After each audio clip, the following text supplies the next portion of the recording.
Hello, hello, hello.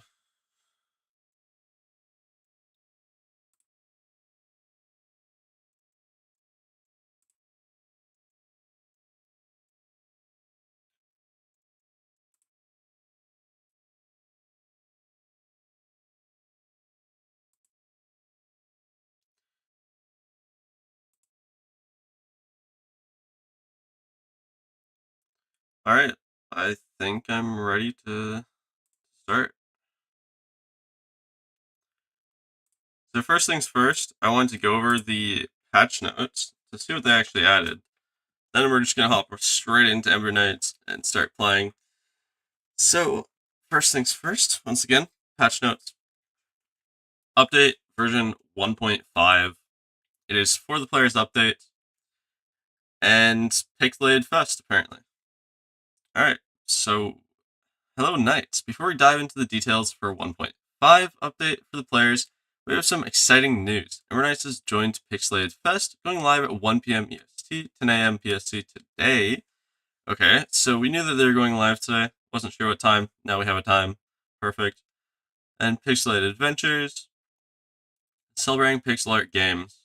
And then Ember Knights is obviously a pixelated game, so that makes sense. We'll have to check out their stream later today then at 10 a.m.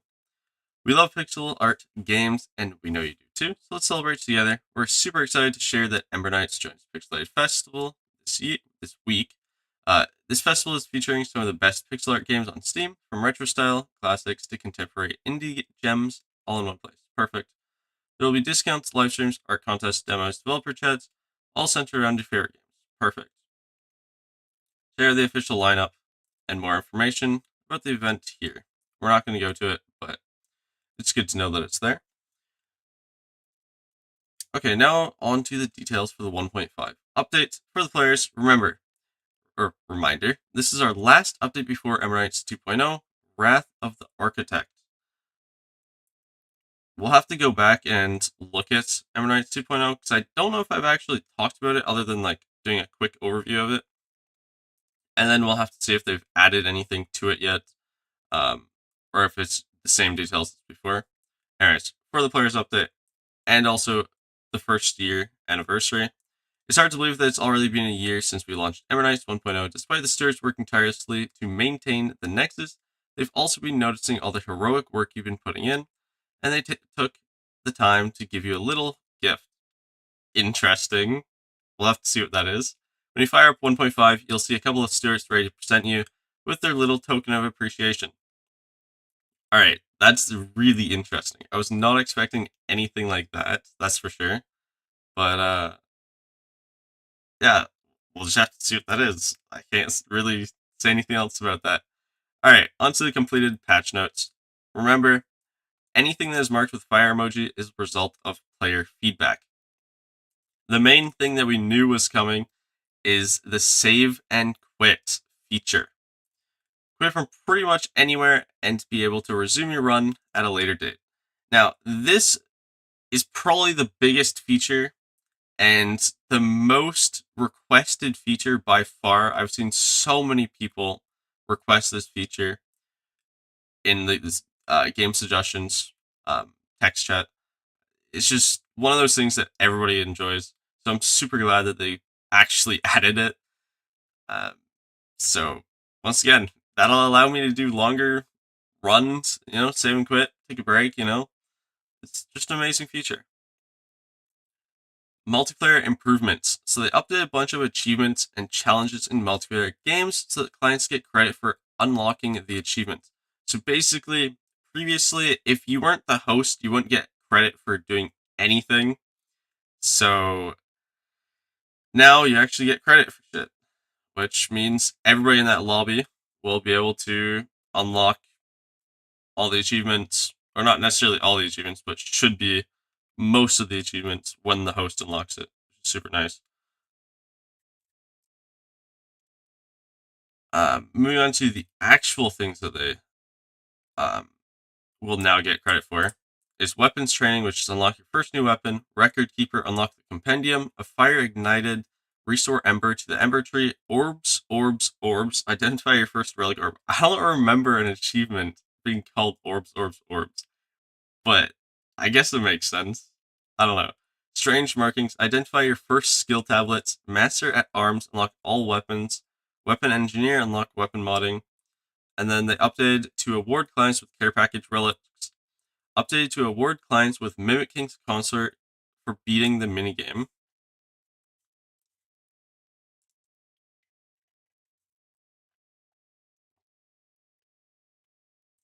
So,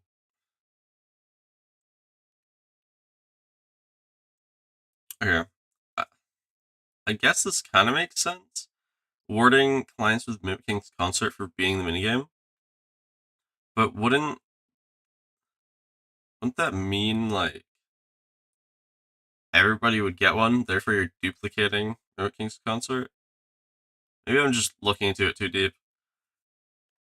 Anyways, update to award clients with Bob's Containment Field for completing the Broken Jar sequence. Updated so clients get credit for discovering relic orbs. Updated to still spawn skill tablets if any of the players still need it. Okay, that's a big one. That is a really big one. So if people still need skill tablets and you're playing in multiplayer, they will still spawn so that that person can unlock those skills. Which that's a big one, I feel like. Update the Marvin sequence so it plays any sequences that have not been seen by a client. Now, that one, I guess, makes sense, but it's also slightly annoying, I feel like, since you have to go through the cutscene again if basically one of your teammates, or yeah, I guess teammates, hasn't gone through the Marvin sequences, which is the weapon upgrades and things. So, I don't know. Update to allow players to use their last equipped weapon. That's also a big thing. You used to always spawn in as sword. Now, obviously, you'll spawn in with your last equipped weapon, which is nice, or that's the way I interpret it, at least. Updated the player select screen to support choosing your player color from your color presets. That's actually really cool. I'm glad they did that. That saves a little bit of time. Added rejoin to multiplayer menu in the main menu. Okay. I'm pretty sure you could rejoin before, but I guess they just changed where you rejoin from, which is, I don't know, I guess good. Updated Steam invites to support reconnects. That's probably massive, supporting reconnects. I feel like that's a really big change as well. Update the HUD so the players is always on the left. So yours will always be on the left, which great change, honestly. Playing like 4 players, I used to get lost knowing which health bar was mine. So I feel like that's really good, knowing that it's always on the left. Update the HUD and boss health bars to hide when the players run behind them. I thought that was always a thing. Interesting. Update the options menu and added a settings tab. Okay, I guess. I guess that makes sense. Alright, revive improvements. Automatic revives after 3 combat rooms. Automatic revives after 3 combat rooms. I feel like that's a really big quality of life thing. Now you don't have to, like, go to a healing fountain and revive your teammates or beat a boss or mini boss. Now they just revive after 3 combat rooms. I'm assuming that you can still revive them at those 3 locations, mini boss, boss, and healing fountains, but they also just automatically revive after 3 combat rooms. We'll have to see how that one actually plays out. I'm not sure if that's a good thing or a mediocre thing, or if it's needed necessarily. I don't know. We'll see. Update the HUD to display the correct revive message. That's probably a big thing. I feel like there's a lot of bugs and stuff that were going around where it just wasn't displaying the right message or how long they were going to take to revive or where you could revive them. Alright, visual clarity improvements. Updated the player's indicator to show a ring and arrow that match the player's flame killer. Added a toggle in the options menu to turn this on or off. Added a dimmer to the options menu for adjusting the opacity of the hood. Okay, that makes sense. I mean, nothing too crazy. Just added a slightly better indicator and then added it to be toggled on or off, and also a dimmer. I don't know.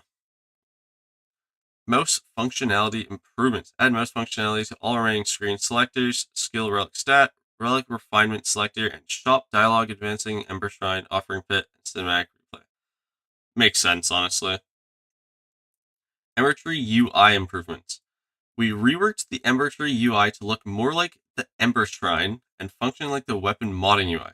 We also added your current upgrades to the Ember Tree tooltip, so you no longer need to open the UI just to see what upgrades you have equipped.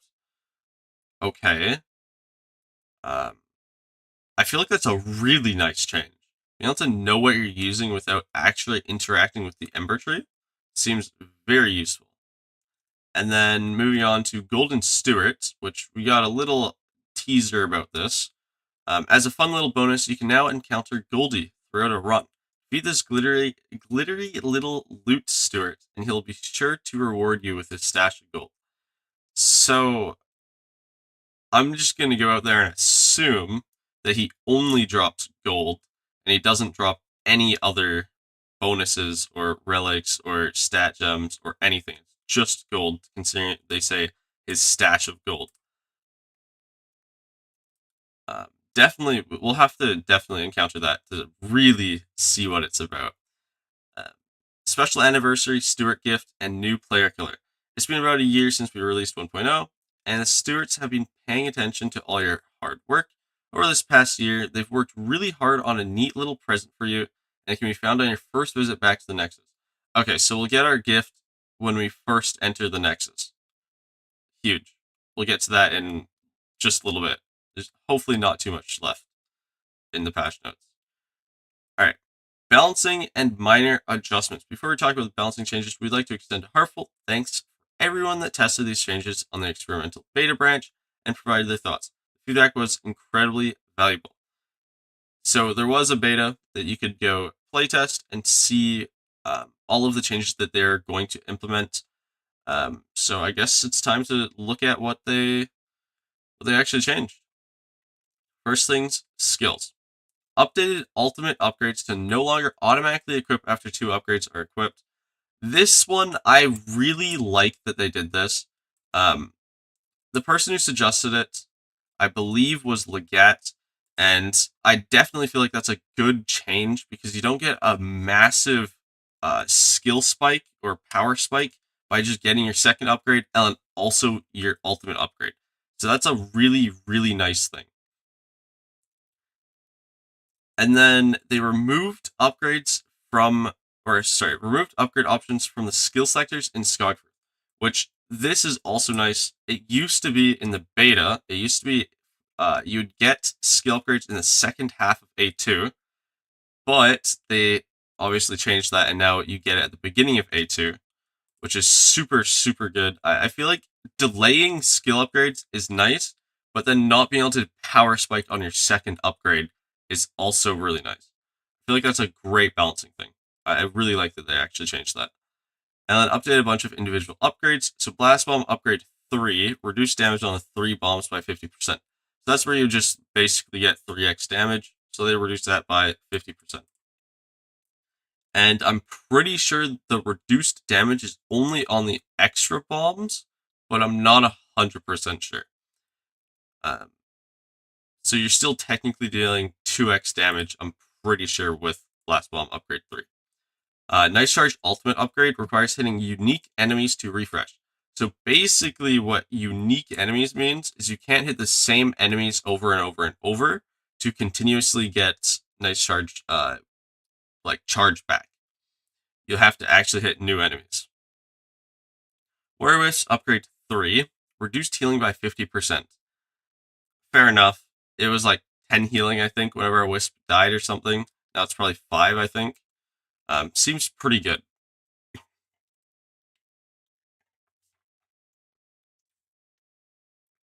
Now, we all knew this change was going to happen.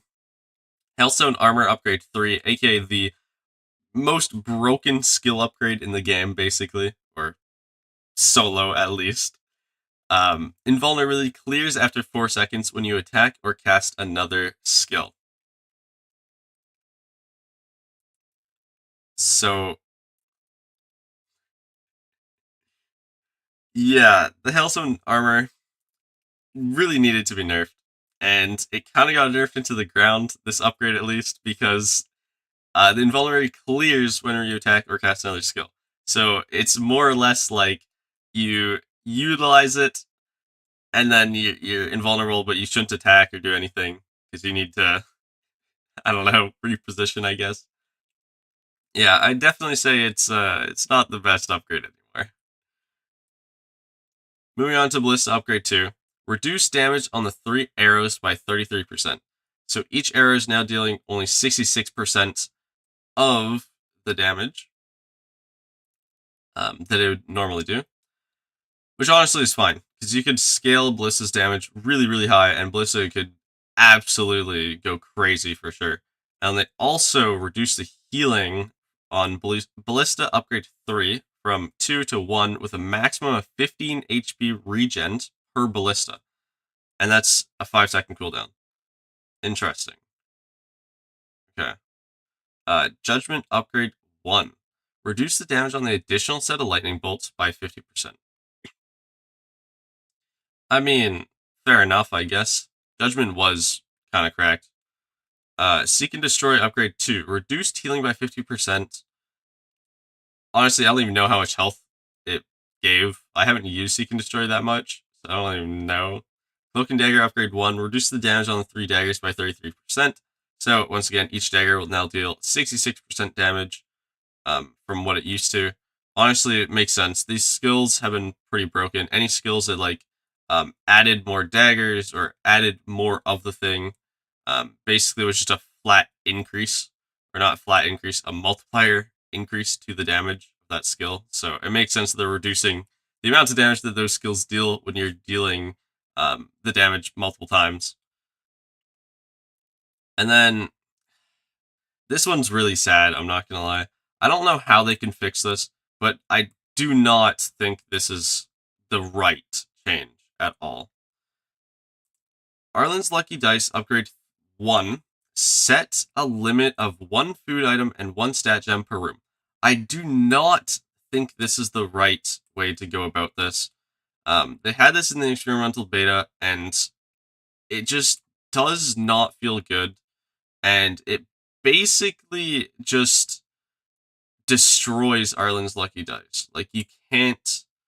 It's almost useless. It used to be way too strong, but now it's almost useless. And this upgrade is pointless almost.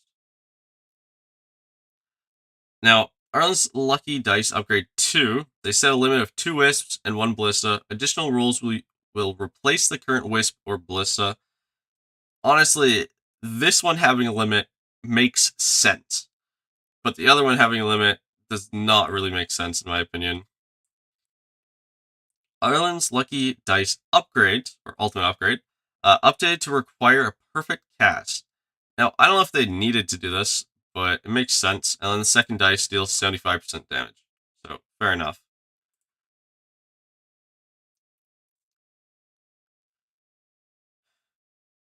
Alright, Soul Siphon Upgrade 2, reduce damage on additional lasers. So, the Soul Siphon Upgrade 2 was you conjure 3 beams, and I like how they reworded this. It used to be reduce damage by lasers by 50% or something, but they reworded it. It's reduce damage on additional lasers by 50%. So it's only the lasers that are to the left and to the right of the main one that are reduced damage.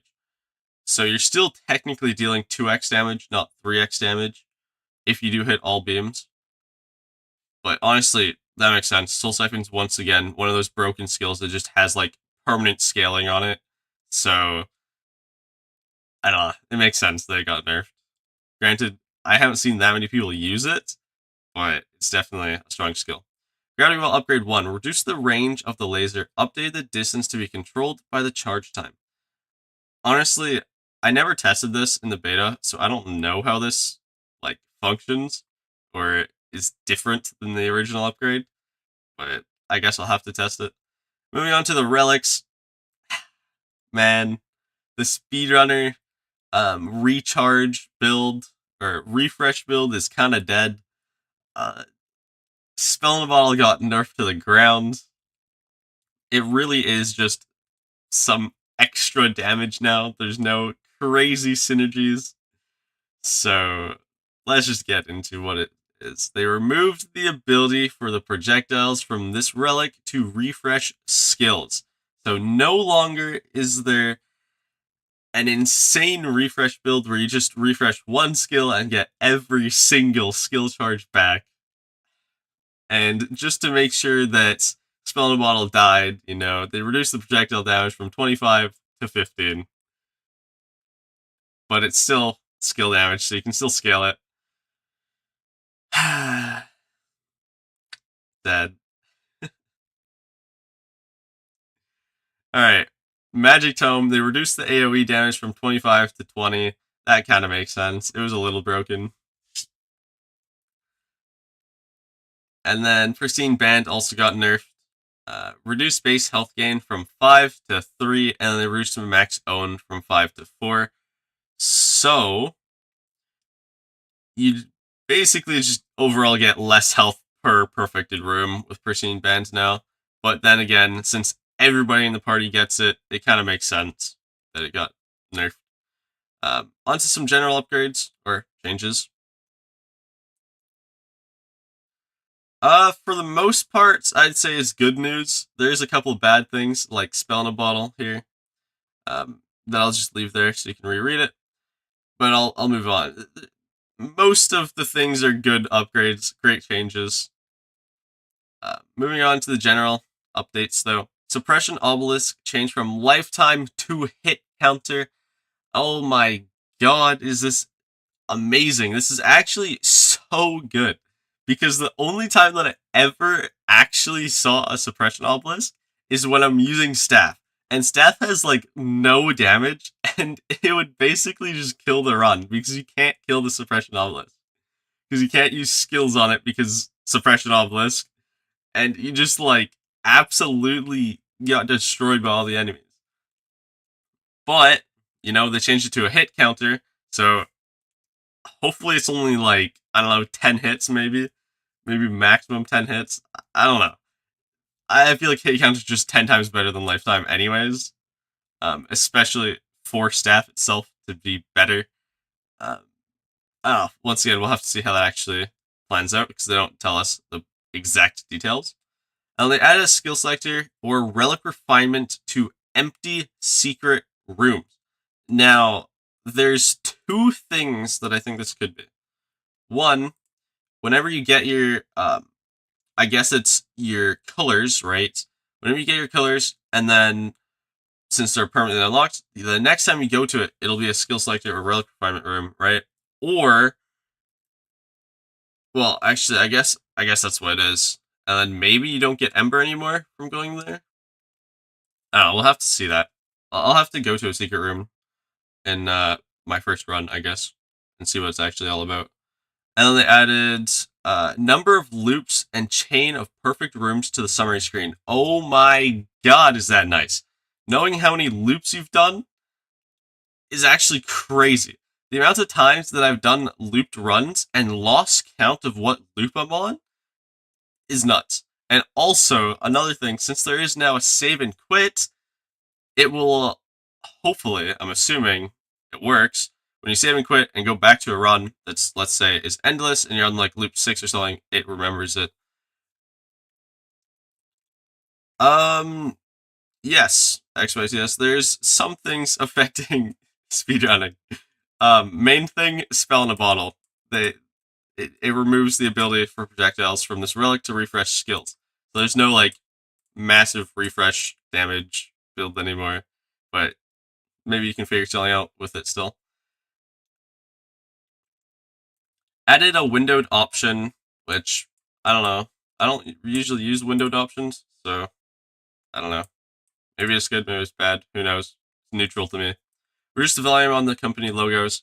So this is the intro volume of the game whenever you open the game, and you see the logo for Doom Turtle. They reduced the volume on that because everybody complains that it's loud, and honestly, it is really loud. Alright, onto the bug fixes, and then it looks like we'll be done after that. Last but not least, we fixed a few pesky bugs. Fixed a bug where killing enemies wasn't updating the relic orb enemy kill counter on the save slot. Interesting. I didn't even know that was a thing. Fix a bug where enemies could become pulled before finishing their spawn animation. Sorry, what? They can be pulled before finishing their spawn animation? That's weird. Fix a bug with Praxis where you could occasionally teleport out of the room. Yeah, I've seen that one. That one's annoying. Like, really annoying. Fix a bug with Shared Fate and Praxis buffed enemies where players would take more damage than they should. No way! They fixed the Shared Fate bug? So for people that don't know what the Shared Fate bug is, it's basically if you're playing in co-op with a Shared Fate run modifier on, and you would get hit by a Praxis buffed enemy, you guys would just take an infinite amount of damage. An infinite amount of damage. Like, you take 5 damage about 1,000,000,000 times, and just insta-die. But they fixed that. That is like the biggest thing for multiplayer runs ever. Amazing. I'm so happy with that change. Or fix, I guess. Fix a bug with Ephagist, where his HP would increase after being frozen. Ephagist. Who is this? Is this the A3 ghost summoner? I think that's what that enemy is. I didn't know his HP would increase after being frozen. That's such a weird bug. Alright. Fix a bug with Hypercharger where his attack indicators could become displaced. Okay, that's really nice. I do remember that happening. You like knock him back and then his indicator would be off. So that makes sense. Fix a bug with Hailstone Armor ultimate upgrade where the Ice Ring could permanently freeze elite and champion enemies. I mean, isn't this just an upgrade that you take? Oh wait, no, sorry. That's not for Hailstone Armor. This upgrade is for sorry. The one that permanently freezes elite and champion enemies, that's a Frost Wall upgrade, not a Hailstone Armor upgrade. So, okay, that makes sense. That they fix that. Fix a bug with Judgment's ultimate upgrade where Praxis could take damage when he's no longer visible in the room. I mean, fair enough. I guess that's a good fix. Fixed a few issues with Cursed Relics and cleansed versions where they weren't being tracked consistently in the compendium. Okay, I mean, I guess that makes sense. I don't know. I always thought they were being tracked properly, but I guess they could have just not been tracked properly, and I wouldn't have really known. Fixes some minor visual issues with the knight when equipped with Rift Hammer. I play Hammer quite a bit, and I did not see any visual issues, but I guess it's a bug for a reason, or was a bug. Fix a bug where skipping a selection in a selector could cause the game timer to resume ticking. Okay, this one is also a really, really big bug for playing at really hard difficulties. In other words, demons, more or less, because in demons, you only have 4 relic slots, right? So quite often you would skip a relic or skip a skill selection, and then the game would automatically just keep ticking along with the blitz timer, and there would be no paused time in skill selectors or relic selectors at all. Like, if you enter, time would still tick, and you'd still take damage. So makes sense that they fix this. It's good that they fix this. Fix a few multiplayer bugs related to the intro sequences for Praxis. Okay. Fix a multiplayer bug where clients would only take 1 damage from defense bot's projectile attack. Hold up. What?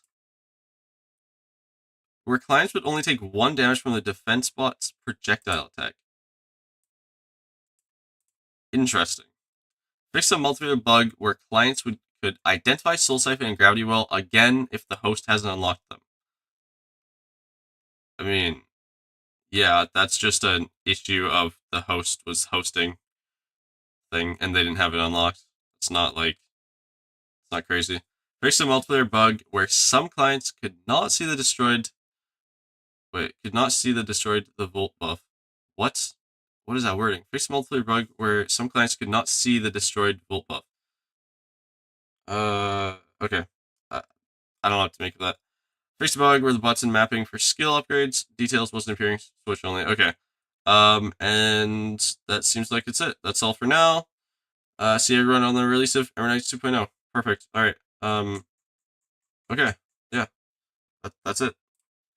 Let me just launch Ember Knights real quick.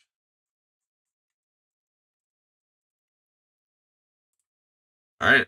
Yeah. I'll hop into Ember Knights real quick.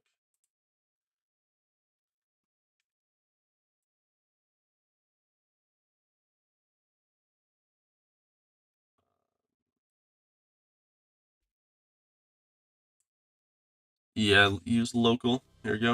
All right. So we're going to get a reward here, but first things first, I just want to quickly run through the patch notes again. Just quickly look through them, just in case there's anything that's different. So they have been known to throw some additional things in these patch notes versus the other patch notes, but it does not look like there's anything different. Okay. All right, let's hop right into it. Let's go see what our gift is. I'm really excited, actually.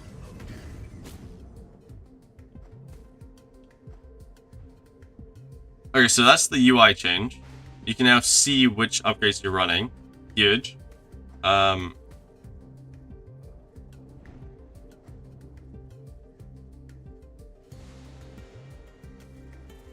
Surely this is a good gift, right?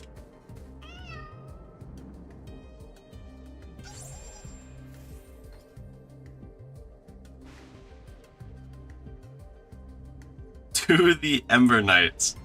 Heroes. Stinky from the sewers. Okay, this is actually amazing. Alright. It looks like we got a new player color. Rainbow Ember Dust. Okay, I mean, fair enough. I'm curious on how it's gonna look, though.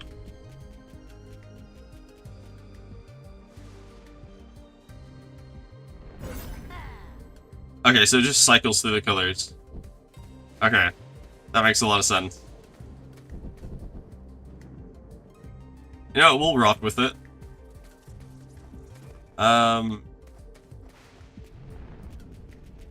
Yeah, so they changed, once again, the Ember Tree UI. Ah, okay, this actually looks so much better. Holy.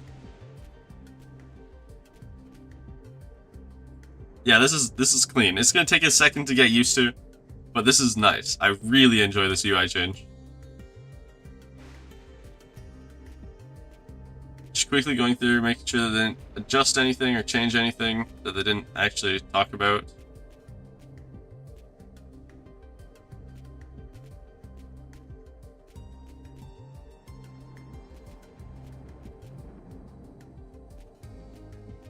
Alright, it looks like it's fine. Everything's okay. Yeah, better for beginners for sure.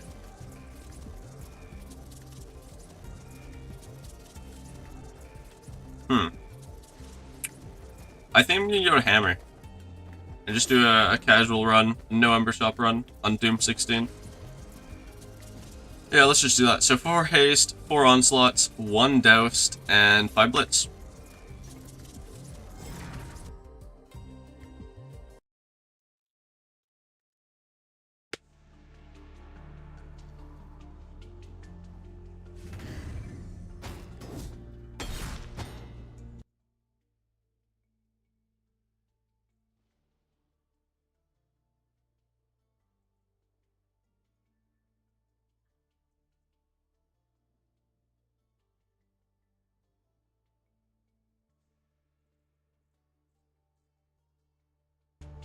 Alright, so let's get into this run.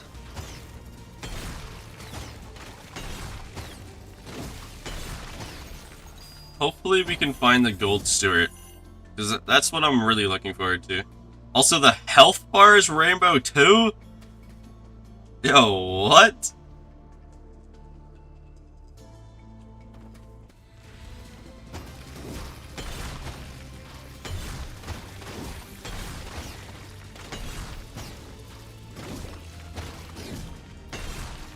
Alright, so the skill we're looking for is Blast Bomb. Because I want to open up the secret room. Come on, just give me Blast Bomb, please. Damn, okay. I mean, we're gonna go Ember Fire, I guess, for a 2 secret room, maybe? And it's also good synergy with Hammer. So, I think we're good.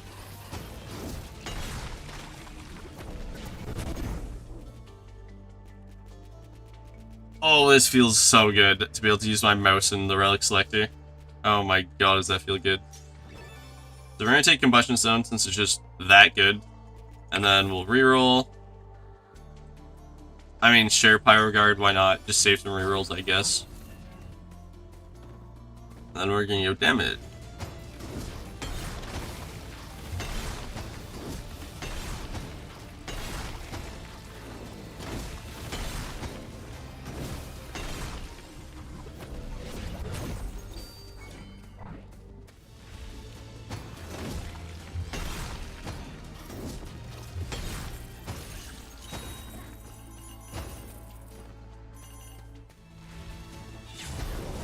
Uh-oh. An enhanced enemy.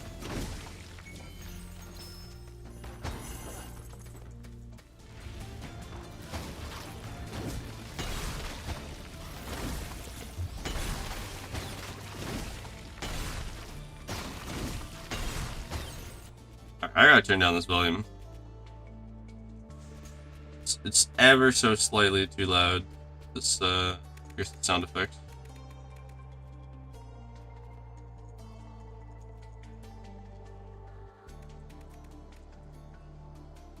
Alright. Also, hold up. Save in main menu and save and quit. Damn. Seeing those options makes me extremely happy. I'm not gonna lie. That is just like so good.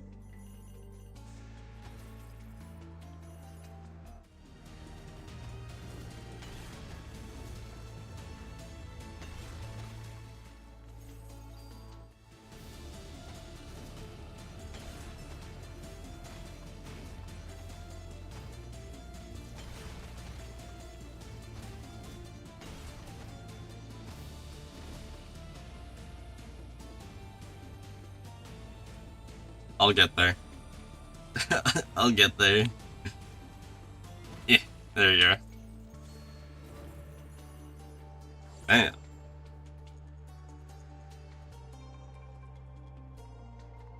That's a good question. You know what? Let's test it. There's also just a continue. Alright, so I guess that's the... Alright, so you do get an option whether you want to continue the run or not. Forfeit the run or not. Interesting. I'm assuming it's the room that you're last in. I'm pretty sure this is the room I was last in, but everything's cleared. There's, like, no entities. At all. Everything is cleared out of the room. That's really interesting.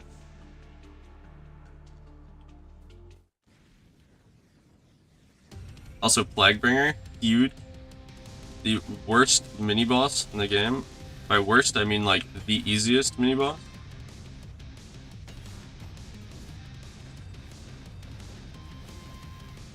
For Hammer, that is, at least. For ranged users. Oh, Stun Powder? Okay. This run is free now. We got the Stun Powder. We got the Combustion Stone. It's just GG's. We'll also roll once. Oh, and we're getting Burning Resolve. Okay. Don't mind if I do.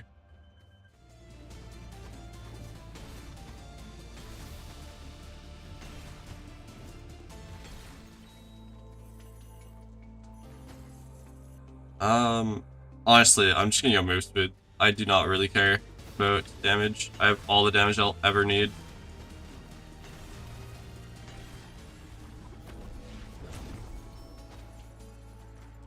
Alright, another skill selector.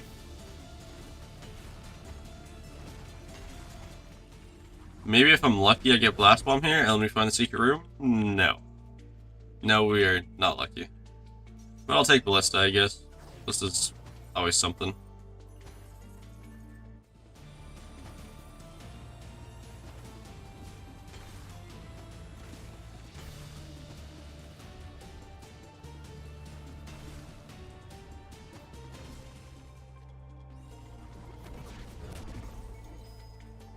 Yeah, I'm curious on where you can find Goldie. Like, is it a room that you enter that he's always there? Or is it just a complete random occurrence, like Praxis? Like Praxis encounters? It's just completely random? Is there a specific room? Is there specific things that you have to do in order to encounter him? Is it just a really, really low percent chance to find him? Like the golden chest in A3? Like, I don't know. I'm curious.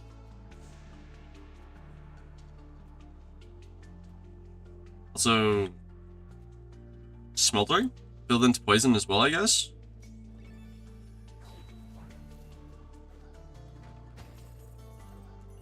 Yeah, it would make sense that there's some RNG involved, because obviously you are going to get some gold, and I imagine it's quite a lot of gold. Like, maybe 100 gold? Maybe 150 gold? I don't know. Just throwing numbers out there, honestly.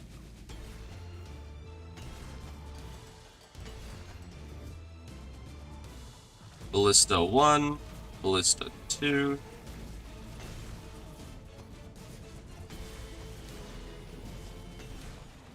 And the power of the hammer.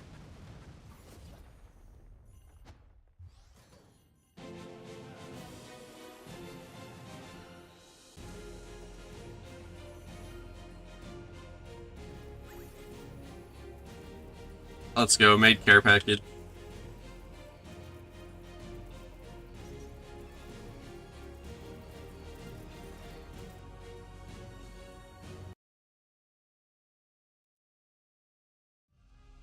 I'll definitely have to do a insanely long run at some point. That'll definitely be something I want to do.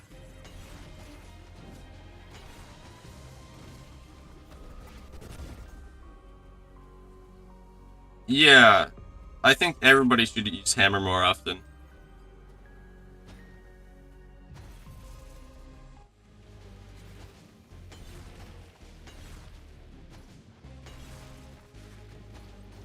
Hammer is actually like the most OP weapon that does not require like any relics to start with, because the only relic that hammer requires to be good and like deal a lot of damage is quite literally combustion stone. As long as you have a combustion stone, you have enough damage to kill any enemy. Maybe not as fast as some other weapons with like a lot of skill damage, for example, on staff and stuff, but it's still really, really fast. And for context here, I did a demons run where I almost one-cycled Burma with hammer. Now, once again, that's for context. Hammer is just crazy strong. Obviously, that was a really, really good build I had at the point of reaching A2 boss, but almost one-cycling the A2 boss in demons is crazy.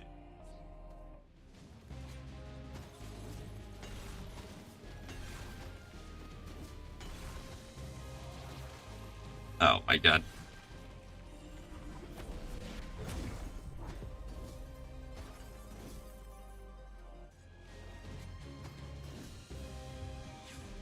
Oh, of course you had to get enhanced. Come on.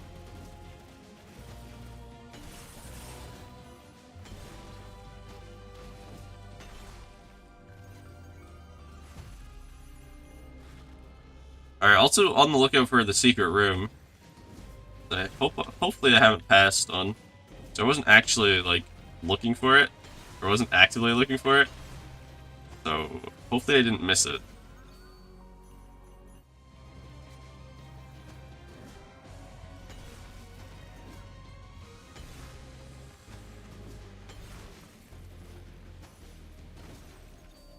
Also, I still really hate this choice.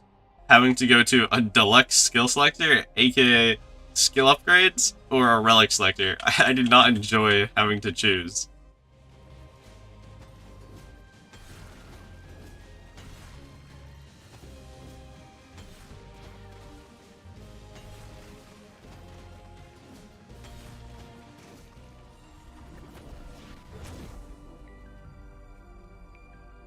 well.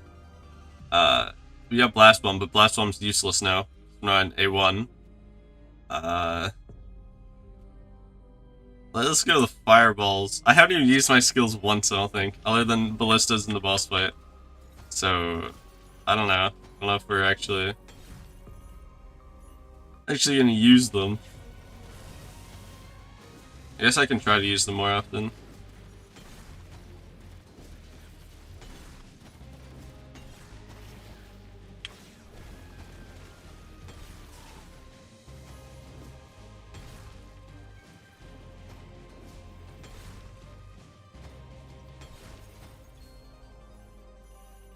Alright, mini boss time. We got the bros, huge.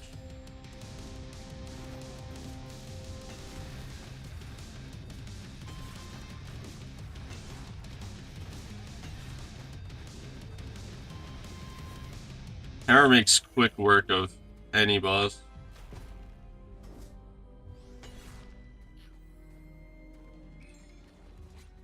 Ash? Wait, why do I need Ash? Wait. Wait a second. Why do I need Ash?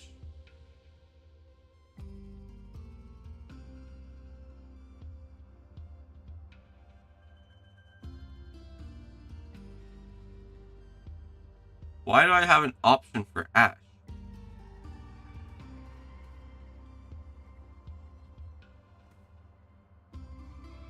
Well, when we get back to the Nexus, I'll have to look at all the weapon mods and things. See if there's anything that's new.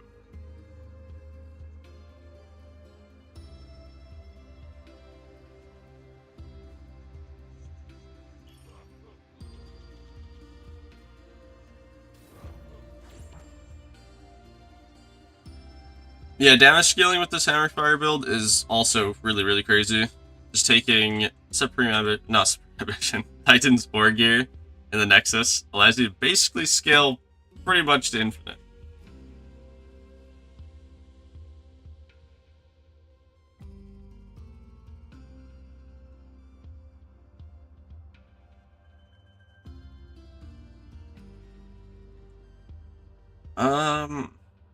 Is the gem worth it? I don't know if this gem's worth it. I don't think Impact Charm's worth it either. It doesn't work on bosses, obviously. So, it's not, like, super effective.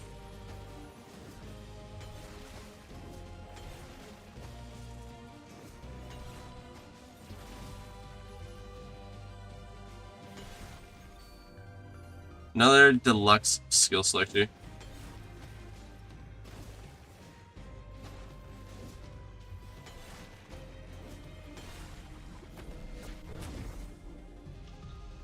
Ballista shoots a spread of 3 arrows. Yeah, we'll take that one. We're just diversifying these upgrades right now. Honestly, probably isn't the worst idea, considering you can't just get the ultimate upgrade alongside the second.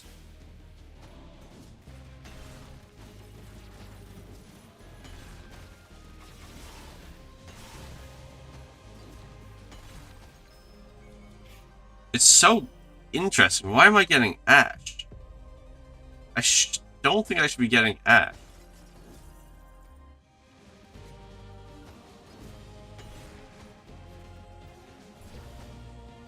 I feel like Ash is kind of... Well, A, it's useless because I just have everything unlocked. Pretty sure. So, it's very curious.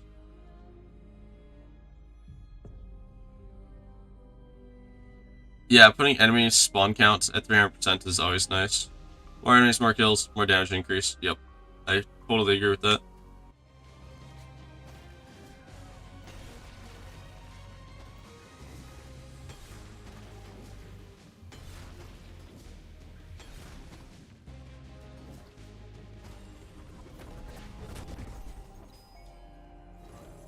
They have not changed Super Ambition, from what I can tell. And from the patch notes, they didn't say anything about it. So, I'm assuming it's still the same.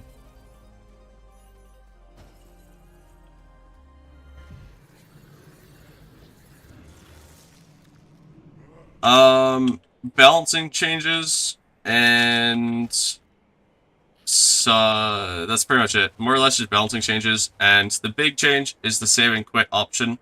You can now save and quit and come back to the run from the room that you left at. That's pretty much the big thing.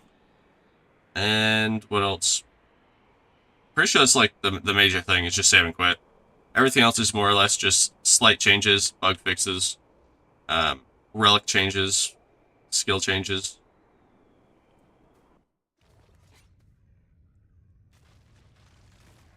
I don't know, I went over the patch notes early on in this live stream, so if you do want to see the entire patch notes, you can just go back to that. Or I'm pretty sure I'll edit this live stream down to a shorter video, and then talk about the patch notes there, if you want to wait a couple days for that.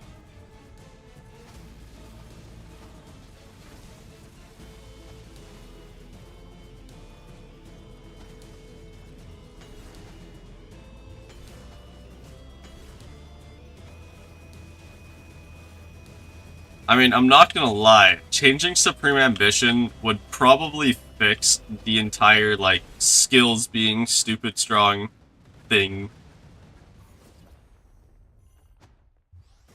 Like, skills are only strong because you can scale skill damage high and fast. Or used to it.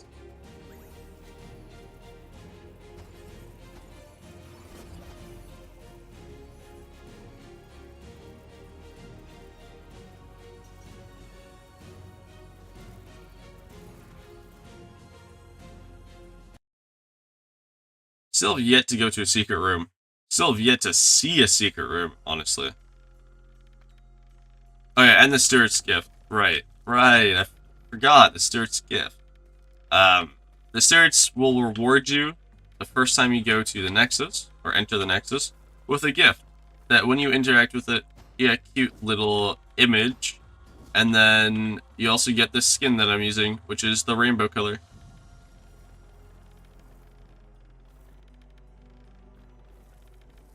We're just gonna go with Vein of Wisdom, because why not? There's literally like no downside in my opinion. As long as you're not running the sealed run modifier. So that definitely sucks. Really. Sure, we'll upgrade damage.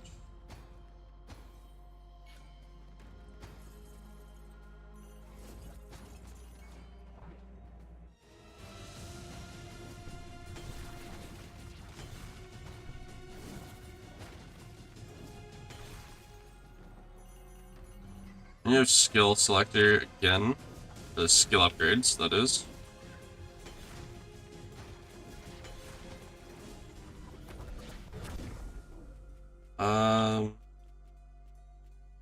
I don't really need that.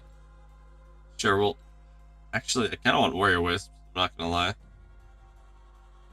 I'm just gonna ditch the Emberfire skill, sadly, because I want to be able to open the secret room. If I find it, that is.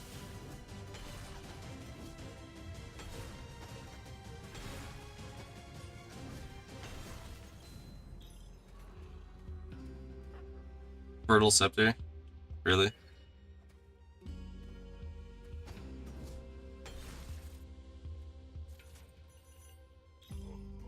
Oh, Reach Glove. Alright, now we literally can't die. Once we get, like, a little bit more crit, we quite literally can't die, I feel like.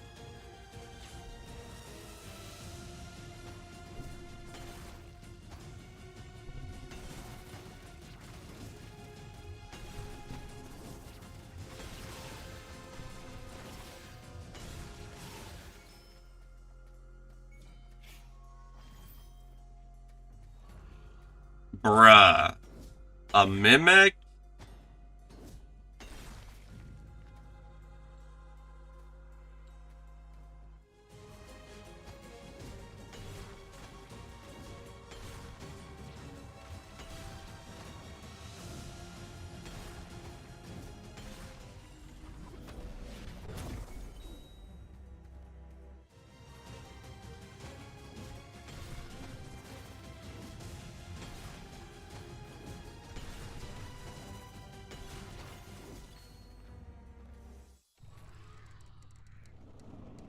I really hope we find the secret room.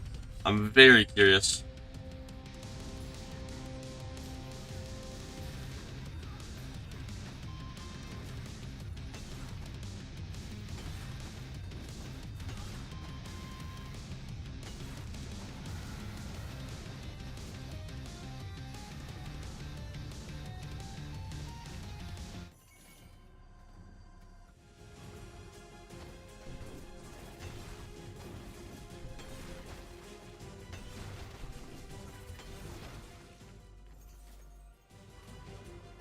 Ah, still no secret room.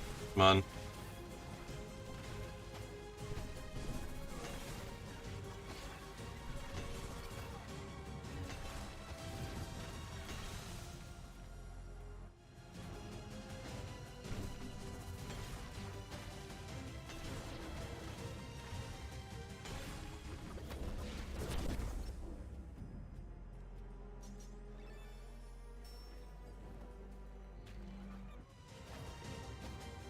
Doesn't look like we're gonna find that secret room.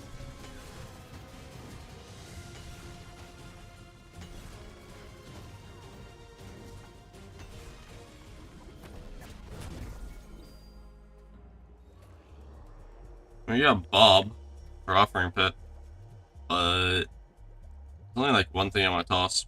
This. Actually, and this. Yeah, we'll just toss those two.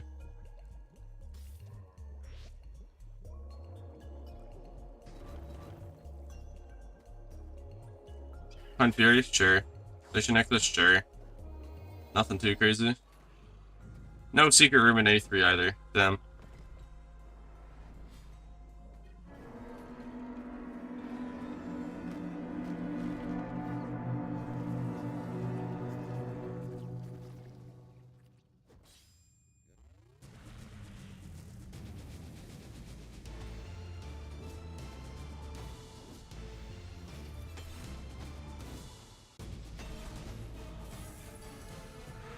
Nah, that's annoying. I shouldn't have got stunned today.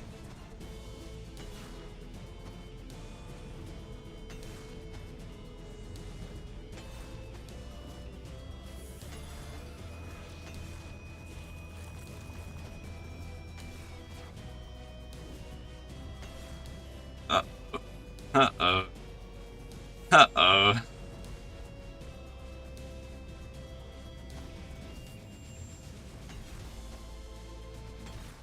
Easy.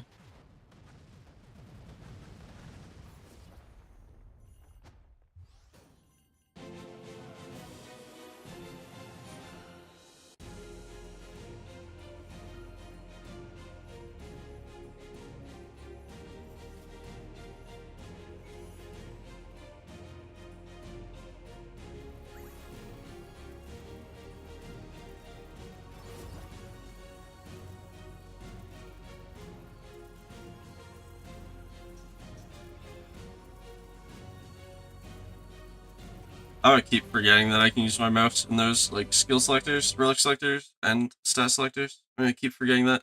I'm so used to using WASD or arrow keys.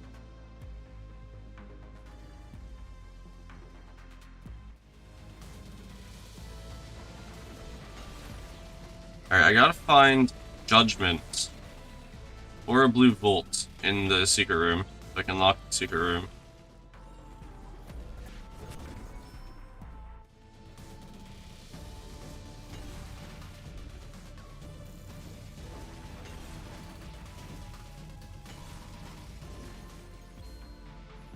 Alright, come on.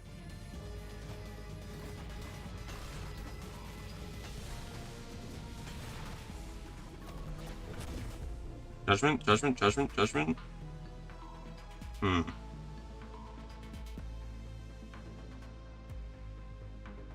No judgment. I guess we take the Bliss to upgrade then.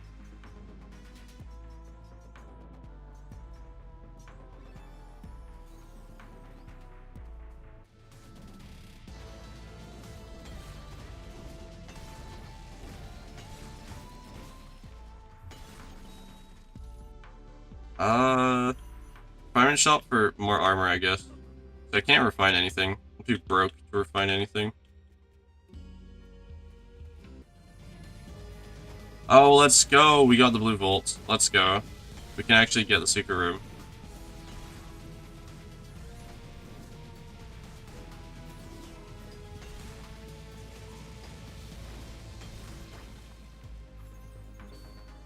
Alright. Come on. 1. That's 2.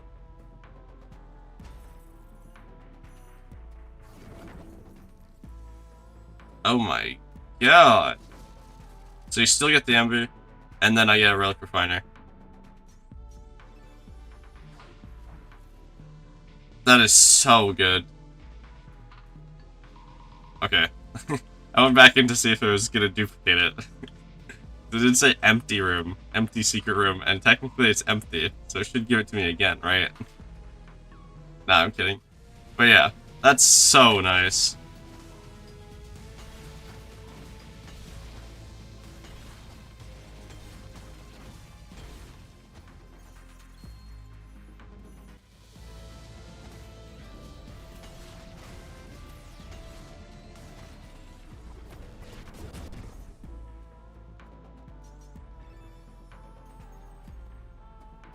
Yeah, now it actually feels useful to go for, like, opening the secret room.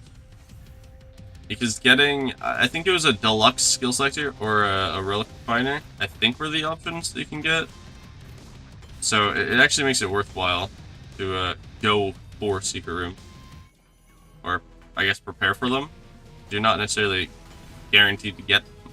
Just, like, have the right skills at the right times for them.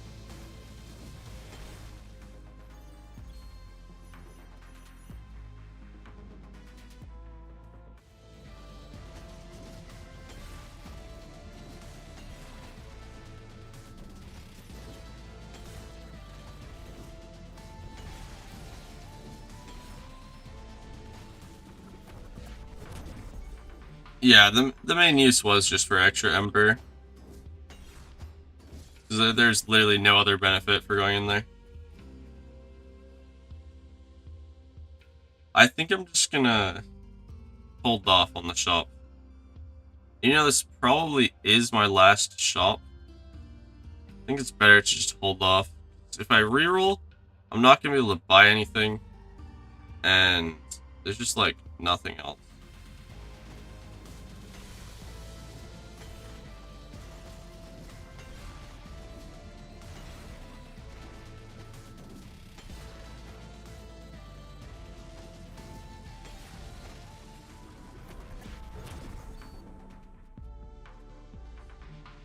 Well, there's the ultimate upgrade.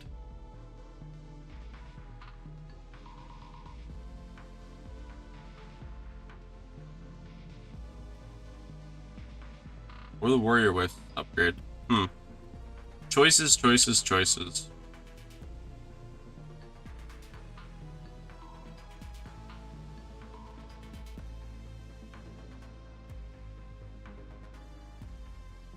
Yeah, so the way you get your ult, or the ultimate upgrade for a skill, is you need the 2 previous skill upgrades. By previous, I just mean 2 skill upgrades on that skill that you're going to get the ultimate upgrade for. And then it'll become an option in the deluxe skill selector. I think we're just gonna do it.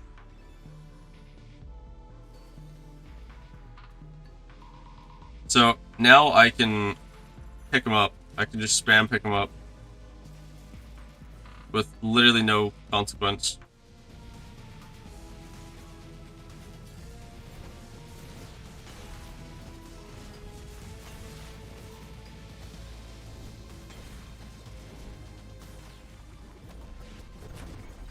Here, go pick. No, it disappeared. You can go pick up the ballista before it disappeared, but I wasn't fast enough. Alright, Mac, what do you yell for me?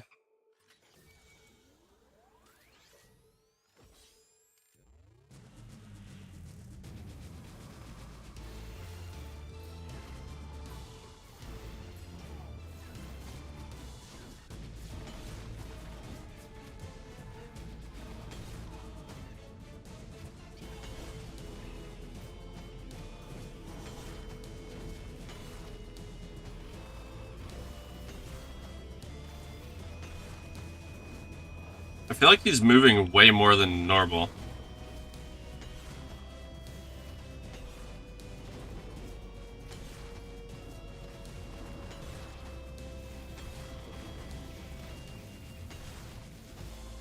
But that could just be a thing that I'm not used to, because I usually kill Mac a lot faster.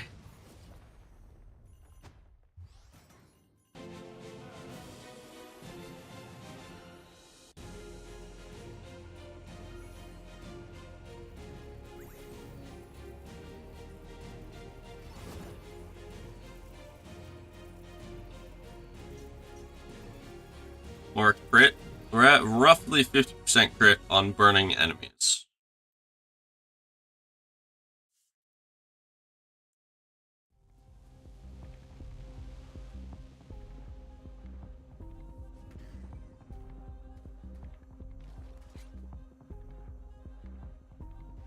Actually, sure. Let's go to the health gem room. Go to the bonus gem room. Why not?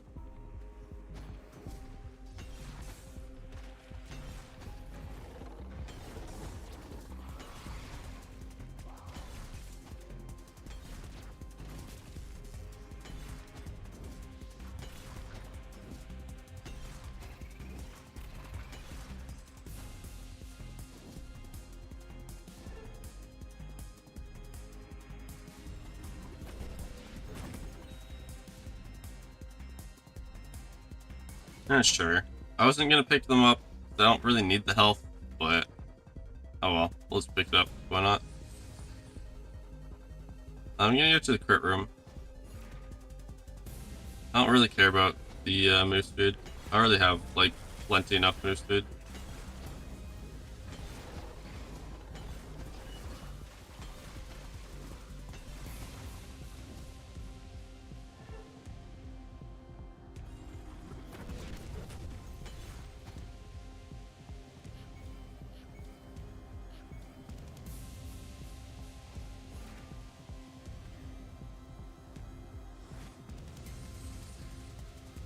Did we gamble right by holding all our gold? Is there something to spend it on? Yes, there is. Interesting. A guild remains. Does that mean we have to loot? I mean, I kind of want to go back to the Nexus and see what I can use this ash for. Because I'm getting ash and I don't know why.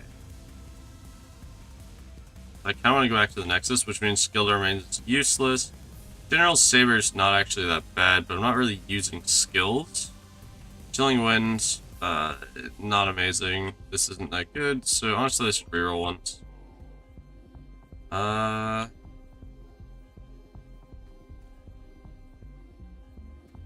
mean, none of these are stupidly cracked. I guess Berry Pant's still good. I don't know.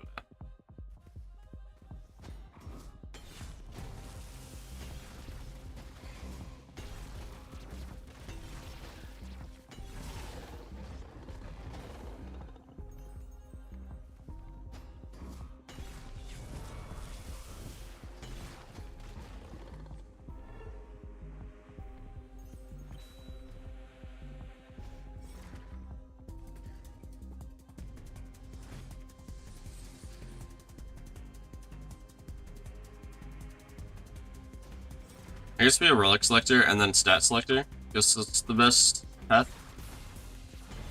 Or course of action.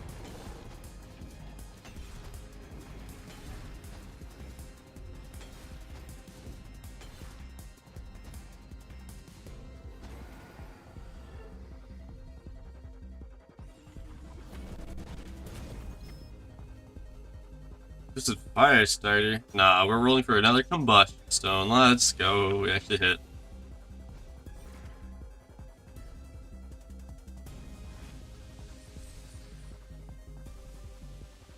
One more. Ooh, speedrunner room, basically. Or that's what I call it. It's a really fast room if you do have enough damage. There's like 2 champions and like 5 enemies in this room.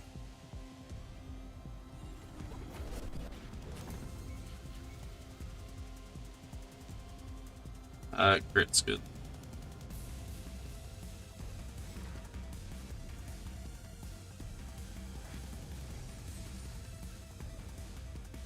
Alright, practice. I'm coming for you.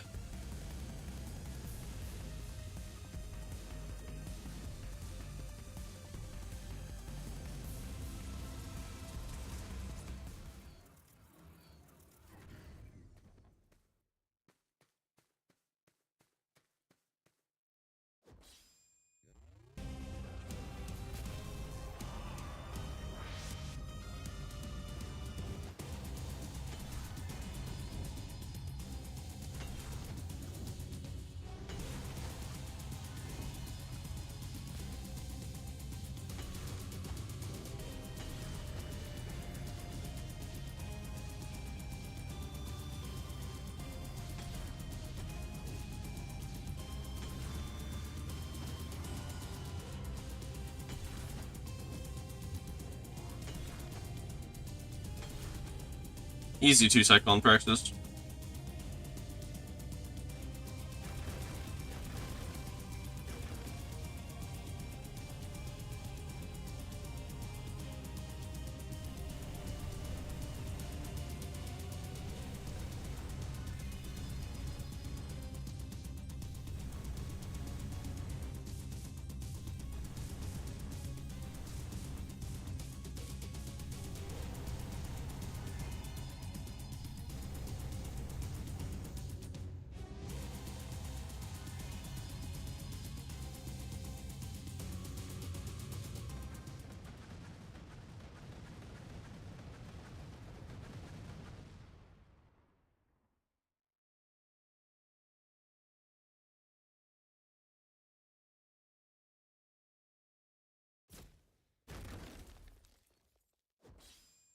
Alright, time to finish off this run by being Praxis's third phase.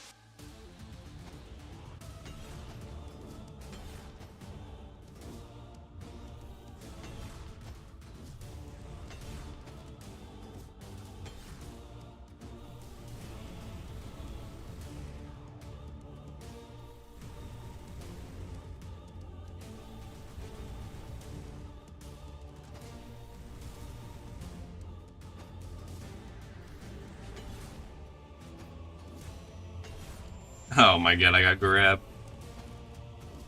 That was so much damage for being grabbed. Wait, that was like 200 damage for getting grabbed. Hold up.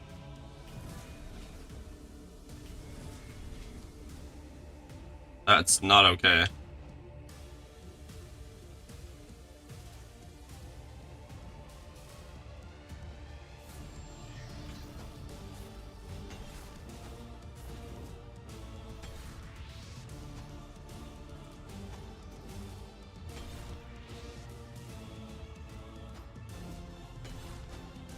Okay, we're good. Holy. That was a little closer than I was expecting, I'm not gonna lie.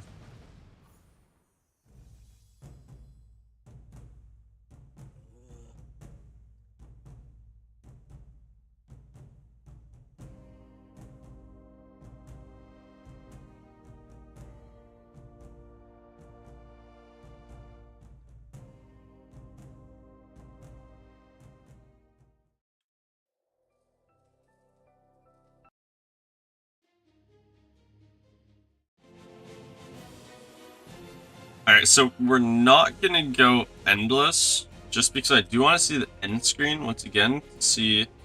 Oh, it also shows difficulty. Oh my god. This is great. This is actually great. It shows the amount of loops I completed, which is 1. The perfect room chain, which is 15, which honestly I thought that was going to be much lower. I'm playing Hammer. I get smacked a lot playing Hammer. And that shows difficulty. That's amazing. That's such a good chain.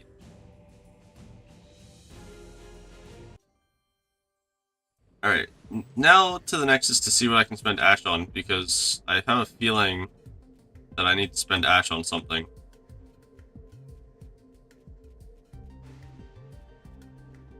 Okay, but it's not that. Fuck Esper maybe? nothing. This I had maxed out. It says, yeah, 100 out of 100. Something new with weapon? Have everything here, have everything here, have everything here, everything there, everything here, everything here, everything there. Weird. I wonder why I got Ash, or why I'm getting Ash. I feel like I shouldn't be getting Ash.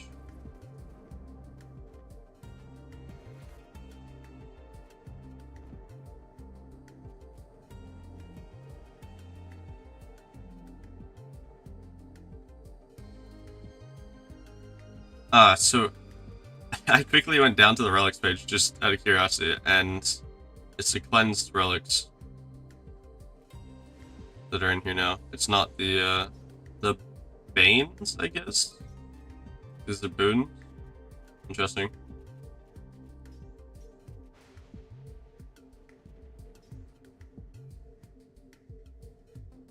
I'm assuming this is for the Golden Steward.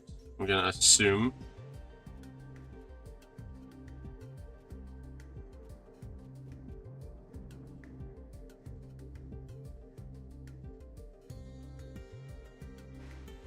Everything else is still maxed though.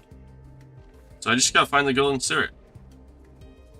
How hard can that be, right? How hard can that be?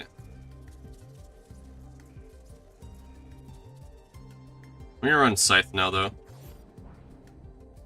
Run Scythe with the damage build. Yeah. I'm gonna quickly reroll for a Titan's War Gear.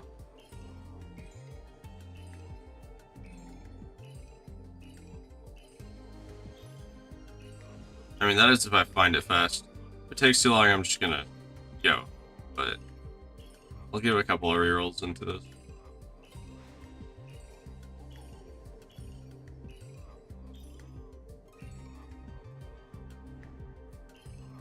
Alright, well, thanks for tuning in. Have a good rest of your day.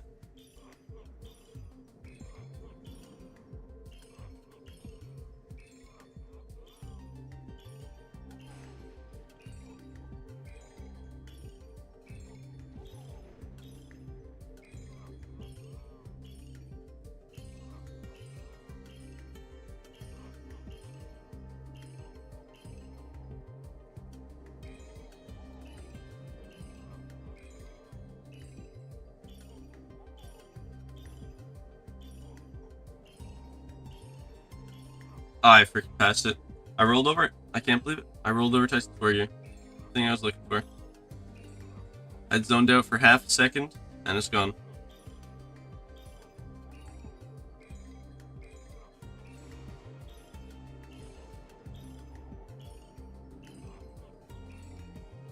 Okay, there it is. We good to go now.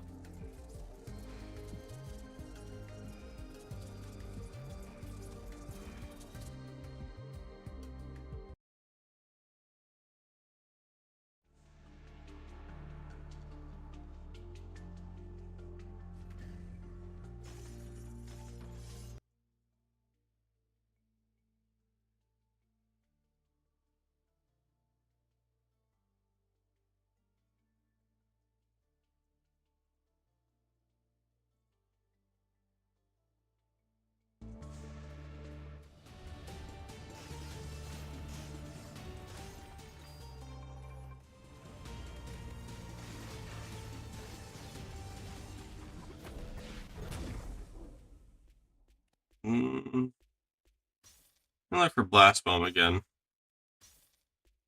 Okay, well, we'll settle for Ember Fire, I guess.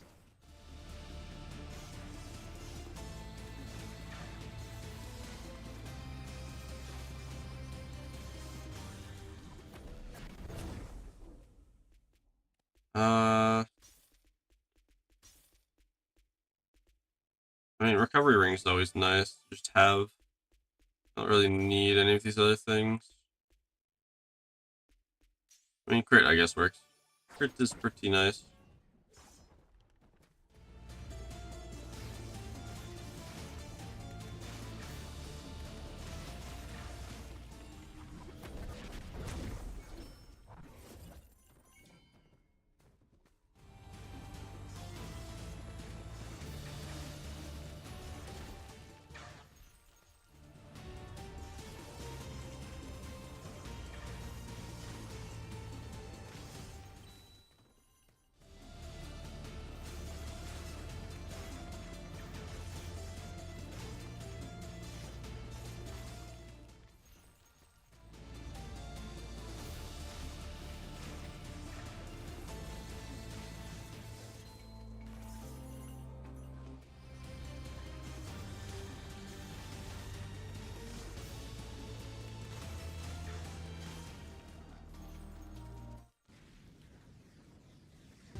I'll take Giant Mace. Giant Mace is kinda nice.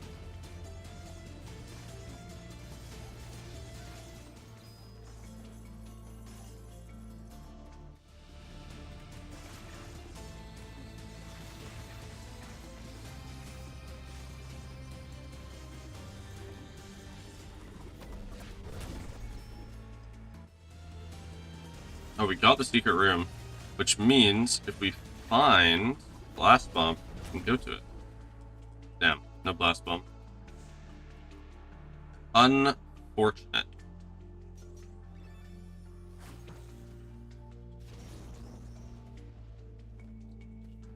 I knew Nice Charge doesn't work to break open the door, but I was like, you know what? Might as well try.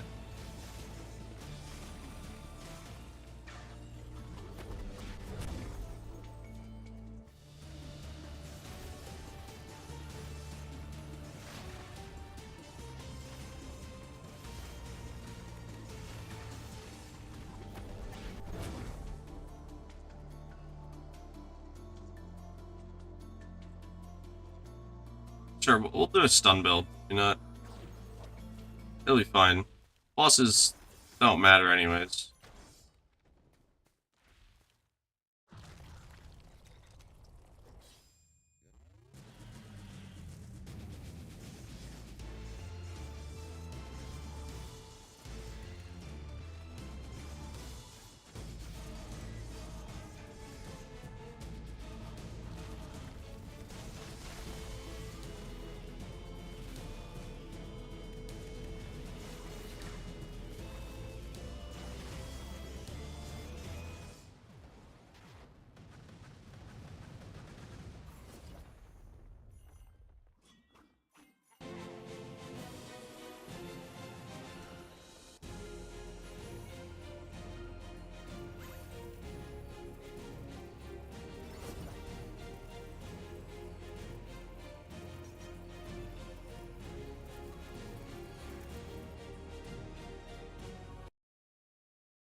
Also, I can open that secret room. Wait, it's great.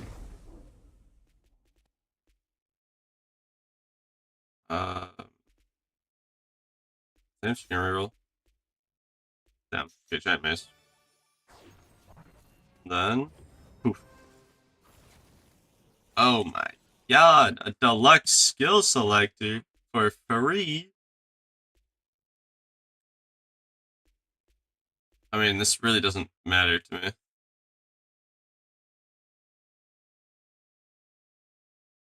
I guess we can try Nice Charge Upgrade 3. Yeah, I forgot that this existed, I'm not gonna lie.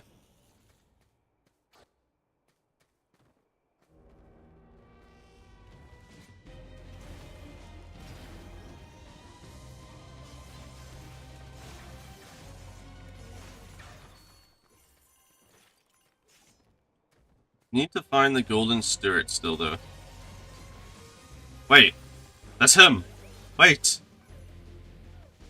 Why is he so fast? Why is bro so fast? My bro's insanely fast.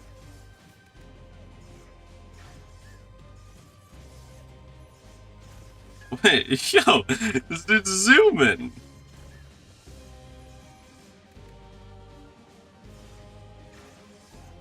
Wait.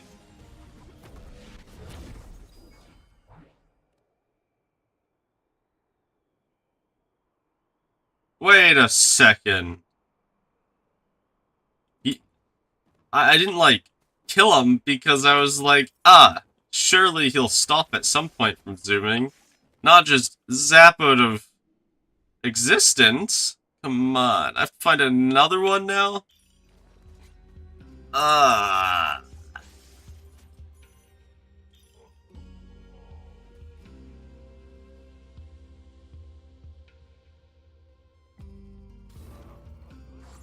I'll pick up that.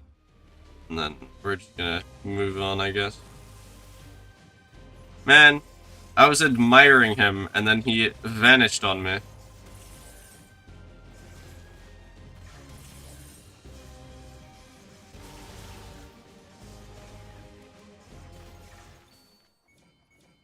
Still not sure why I'm getting Ash.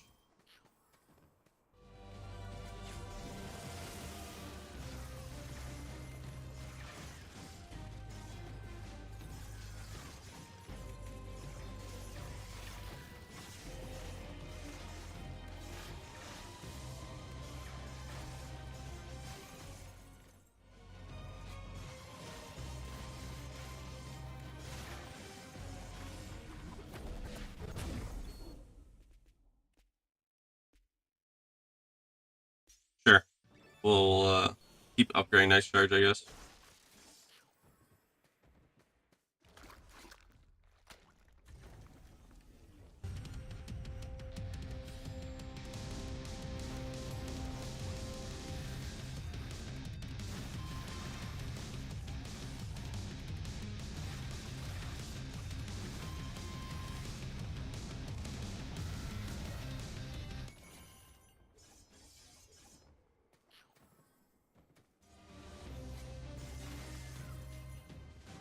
It's slightly annoying though that we find another golden spirit now to see how much gold it gives you.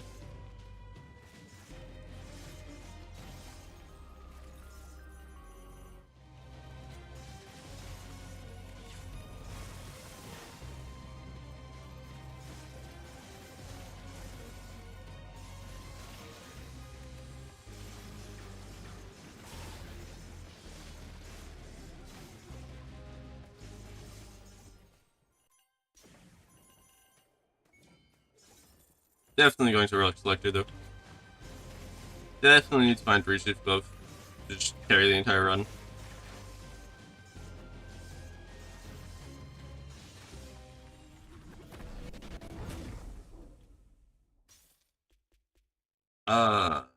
Okay.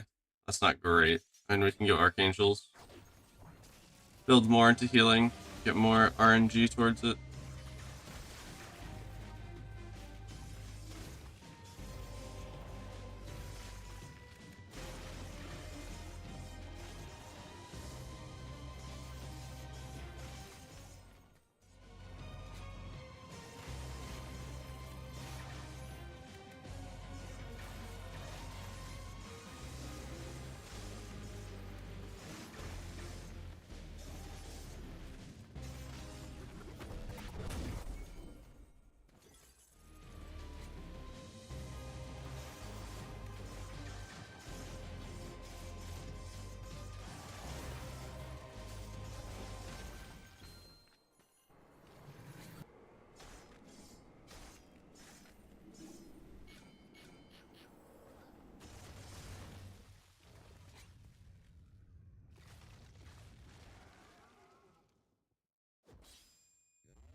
And Burma's down.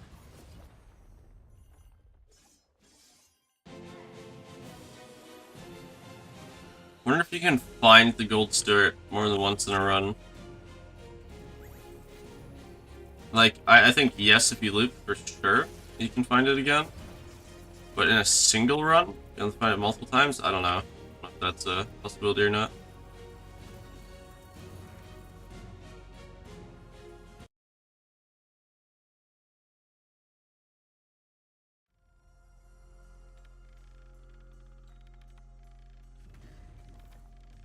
Banish Shrouding, Banish Deal, Banish Leeching, Banish Mortality.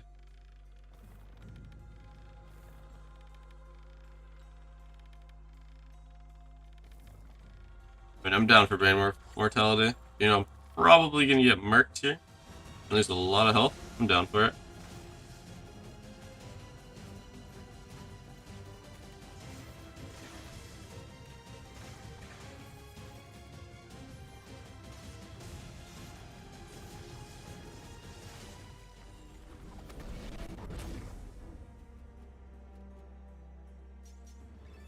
I mean, guard step is kind of important here, since I took Mana Mortality.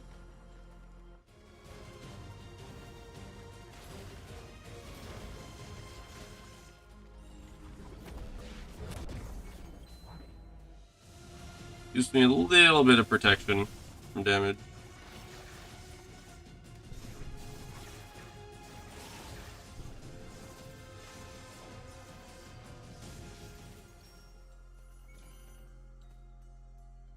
Needs to be a deluxe here. Deluxe skill selector.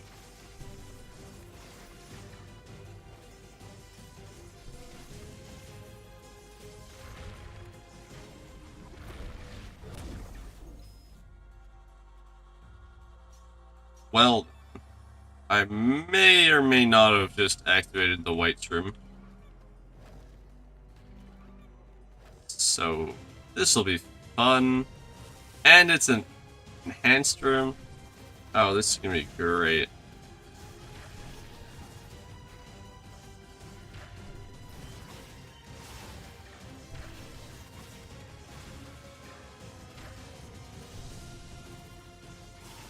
Yeah, actually that was really easy.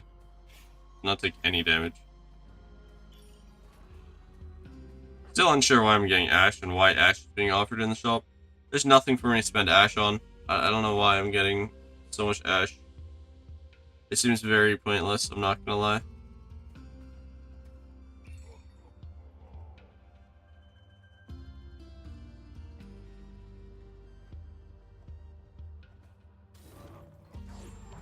I don't even know that this relic's actually worth it or not, but we're gonna do it.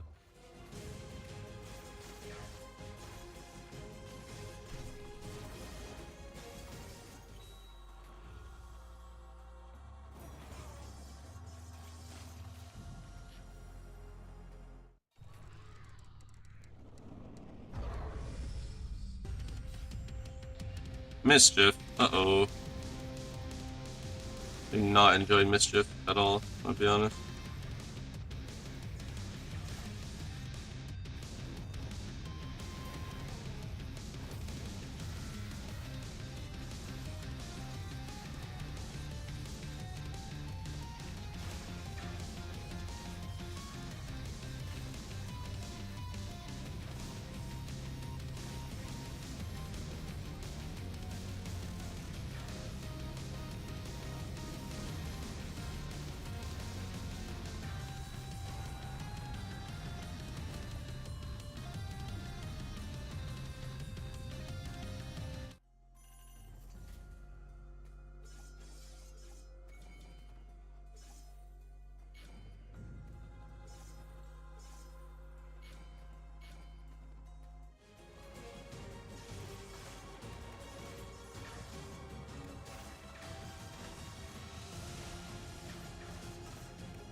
For some reason, I don't remember this building being here.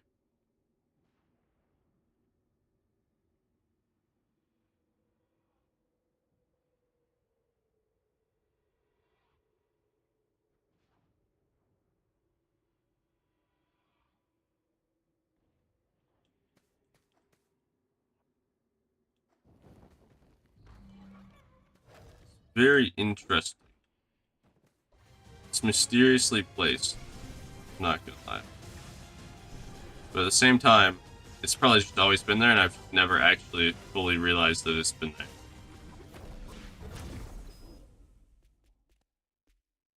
Wow, these are kind of bad.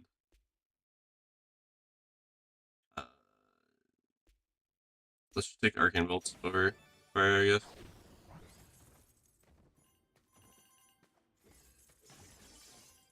Also, I'd love to see the Golden Steward again.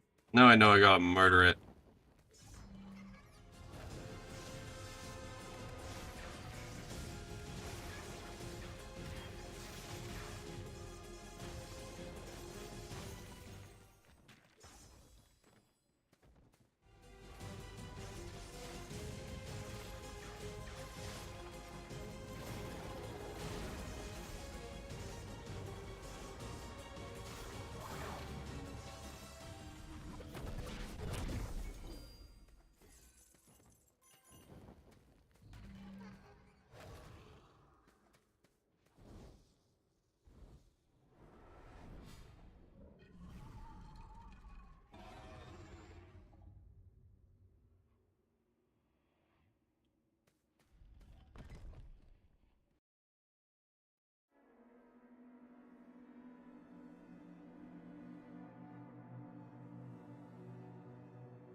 Uh, oh.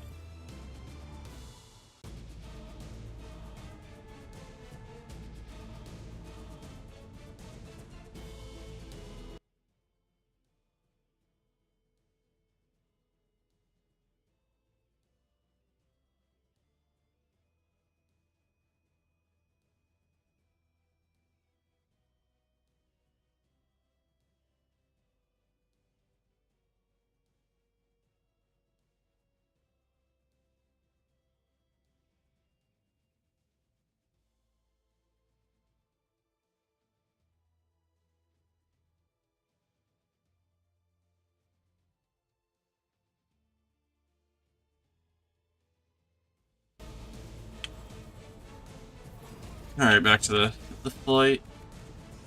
Bruh. Come on. I just dodged every single one of my slash charges. Granted, I definitely should have waited for him to dash and then attack him.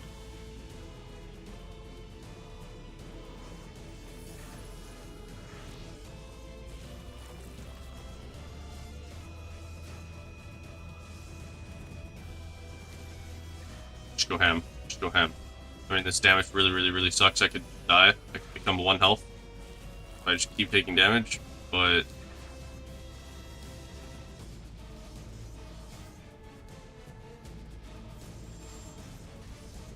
Uh-oh, that beam could kill me. Holy. Bane Immortality is such a coin flip. You either do really well and get a lot of max health, or you get slaughtered and almost die. Or die. Because you just don't have any max health now. Like, I'm sitting at 61 max health. I started this area at like 120. Not exactly an intelligent move.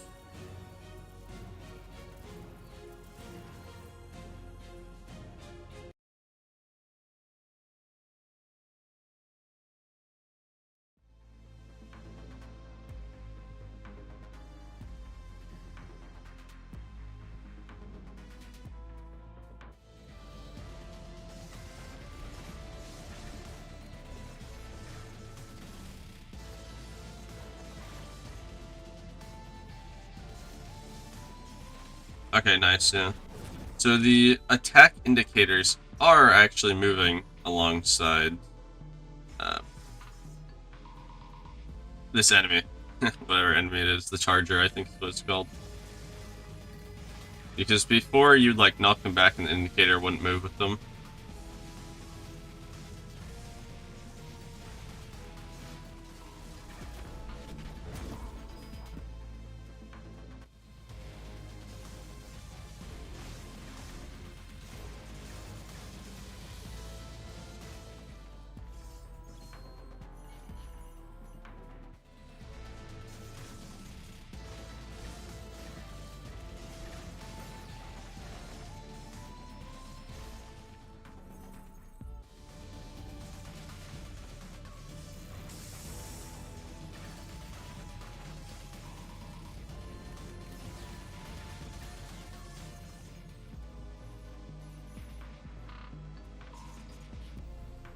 Hmm.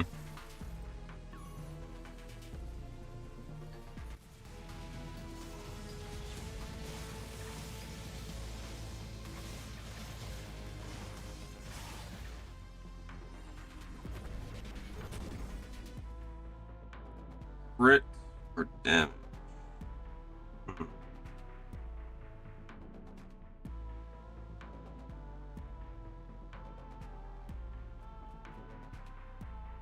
I think we can go with Blast Bomb, actually. I don't even really care about the skill upgrade. I'm going to damage build, so there's no point in getting skills to like max level. Oh, okay, that kind of hurt a lot. Wow, I missed the dodge on that.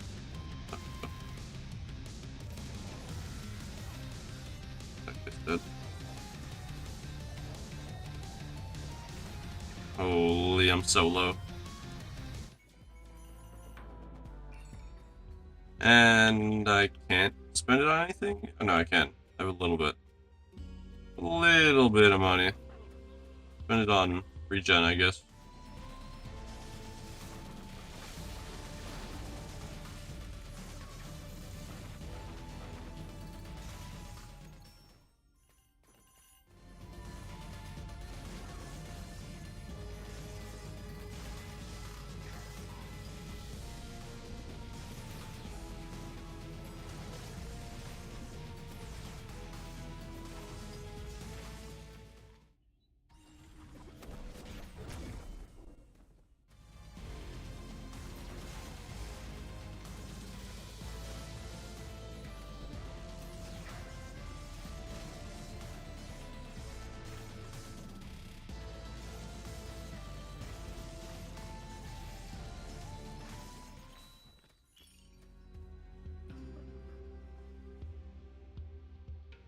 And I'm broke.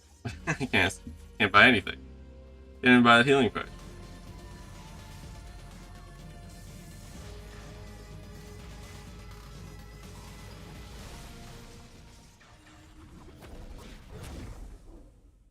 Soul Siphon. I don't care, honestly. I think we just go another charge on Blast Bomb. The only reason why we have Blast Bomb is because I'm pretty sure I'm going to loop until I find the Golden Steward again. And when I do find the Golden Steward, I'm going to kill him. Because that's what you're supposed to do.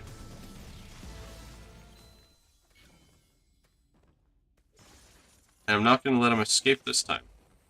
Now I'm ready. Now I'm prepared.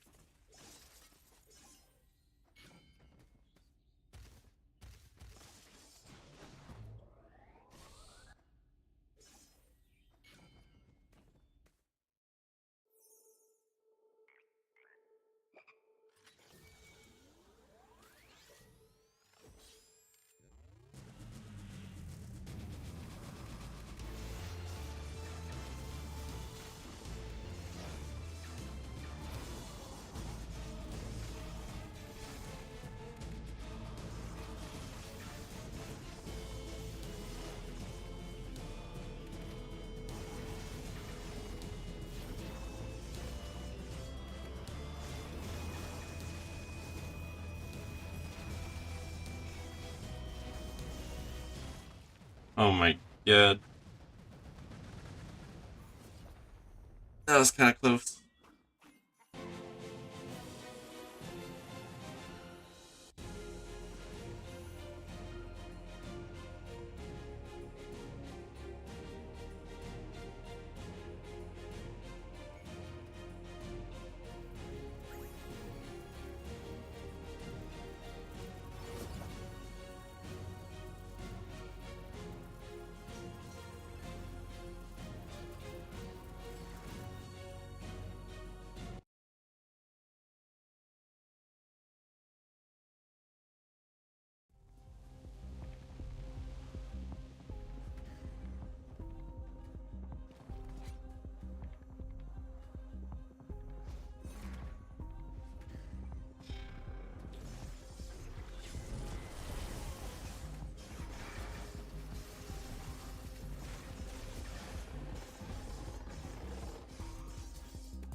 Alright, second half.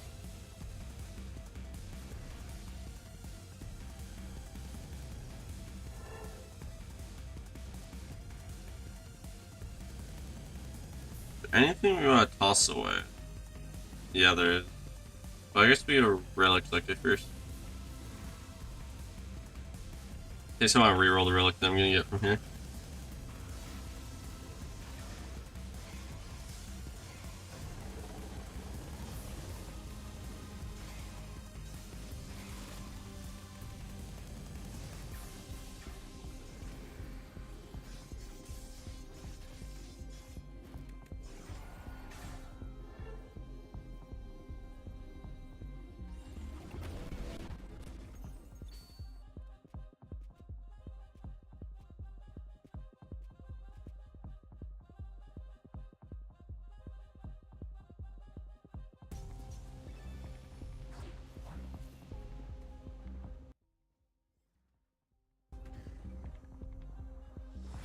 Hello, welcome to the stream.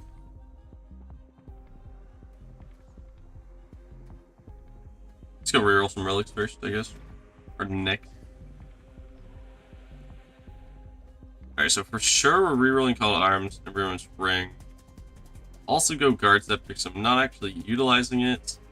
And I think that's it. Also, wait, why can't I reroll last month? Wait, why am I not allowed to reroll last month? What? Hey, why can I only reroll my first skill slot?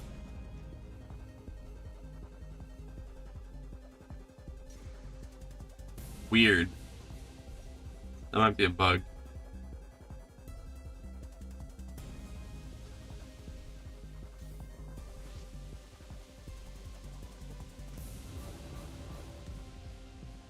Ooh, Ember Seed. You know, it's probably not even gonna do me any good. One place also nice. Overloading's meh.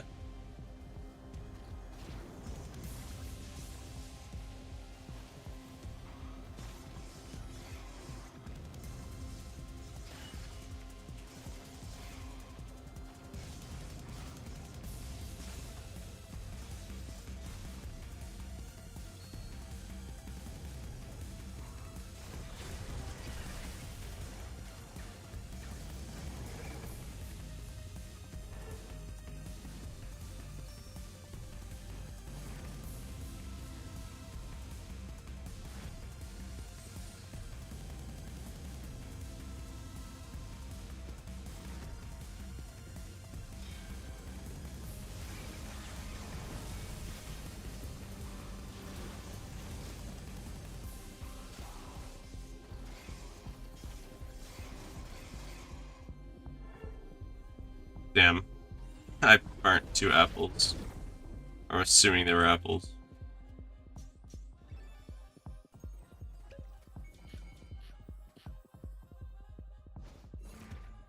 Yeah, they were apples. Lucky.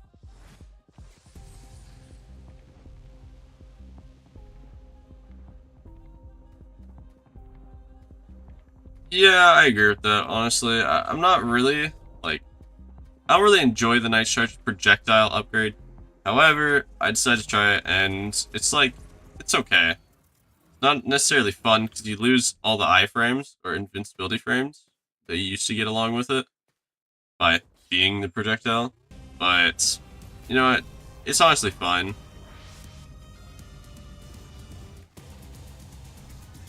Bruh. He dashed like last second, and dodged all of the projectiles. Come on.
Let's go.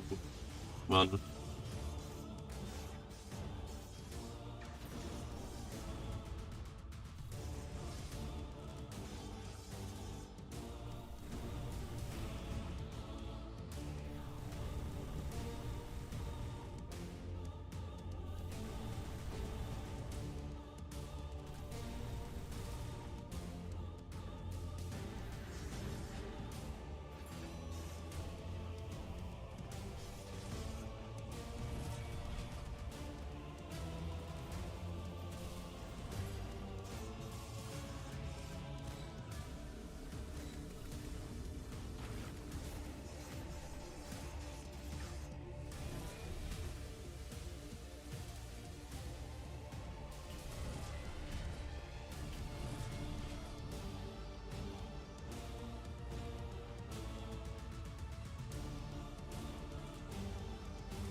Oh my god. That was way closer than it should have been.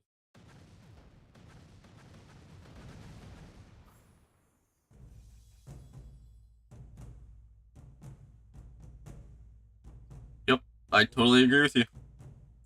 Nice Charge is meant to close the space between you and the enemy, and it doesn't do that if you just make it a projectile.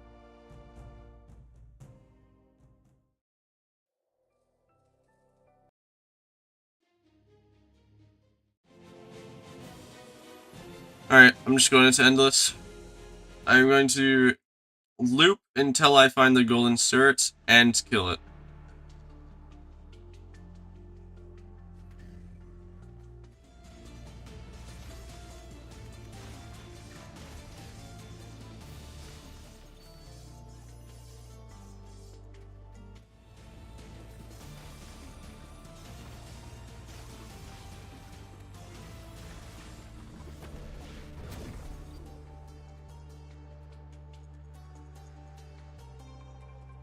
I mean, none of these really matter, I'm gonna be honest. But sure, we'll take this. Why not?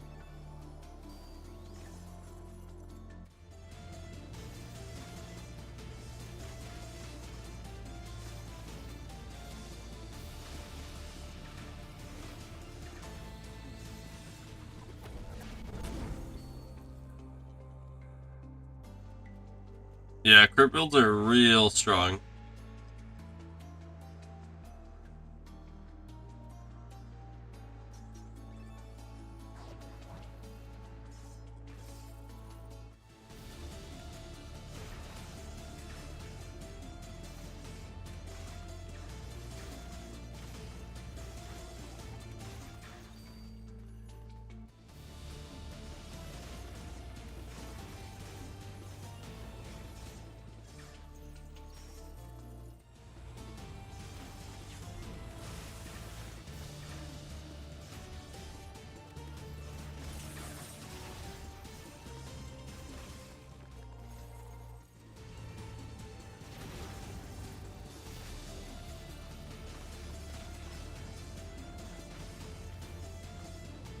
It'd be great if I could get a secret room, not gonna lie.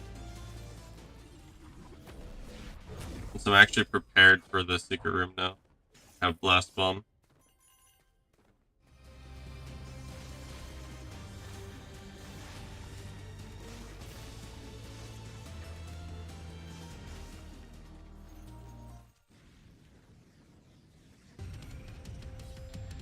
Oh, this guy's gonna zoom.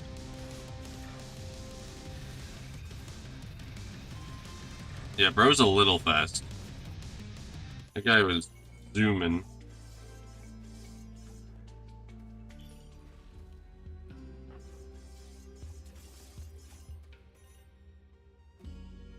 I'll take Pristine Bend.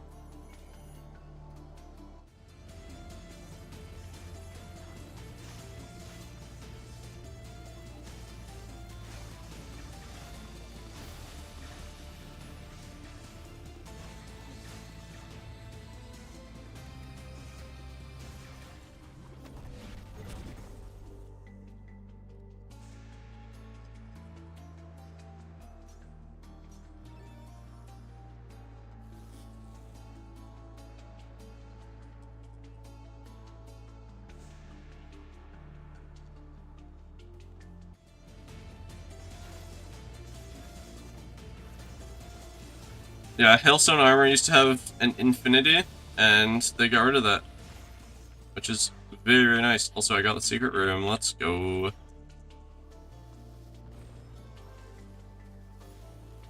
Woohoo! Another deluxe skill selector that does absolutely nothing for me. Great.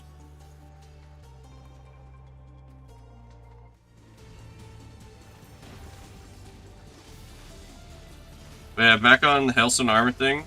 Yeah, that one upgrade, the invulnerability upgrade, it was just 4 seconds to invulnerability. You could do anything during it. Now they changed it, and you can't do anything while you're invulnerable, or you lose your invulnerability. Like, you can't attack, you can't use skills. You can move and stuff. Just no skills, no attacking, nothing that deals damage. Which, honestly, I kind of enjoy that, because now there's less of an incentive to just spam it and be invulnerable constantly, because that doesn't work. You can't attack if you're invulnerable.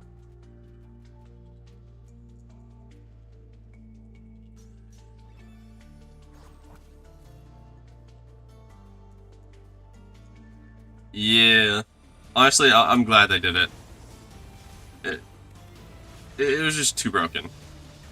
Like, it's the same thing with the dice. Like, that one dice upgrade where you get stat gems. It was way too broken. They also nerfed that to the ground.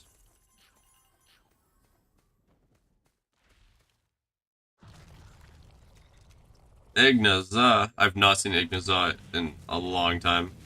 I don't usually play with Pantheon modifiers, or boss modifiers. Variants, whatever they're called.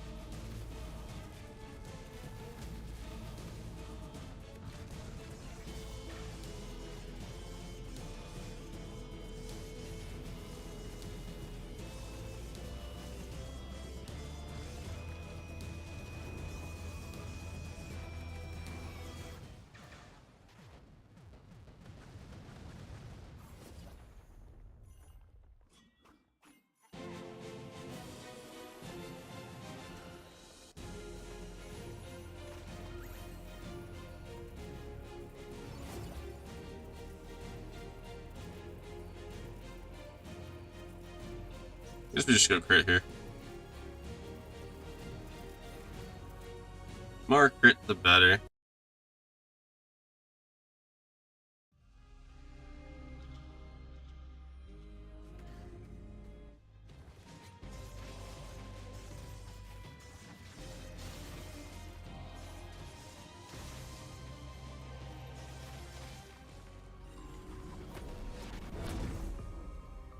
There's the Rejuve Glove. Now I can't die, pretty much. Or so I think. And it's also more damage, since I can actually proc the, Harvest Scythe. No, not Harvest Scythe. What is it actually called? Archangels. That's what it is. However, it is also, like, a flashbang every single time I heal.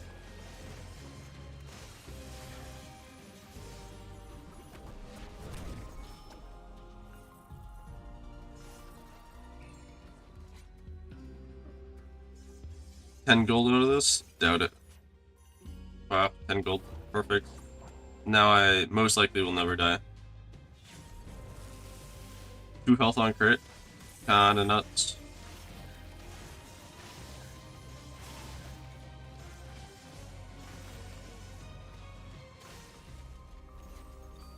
Champion? Honestly, let's do it.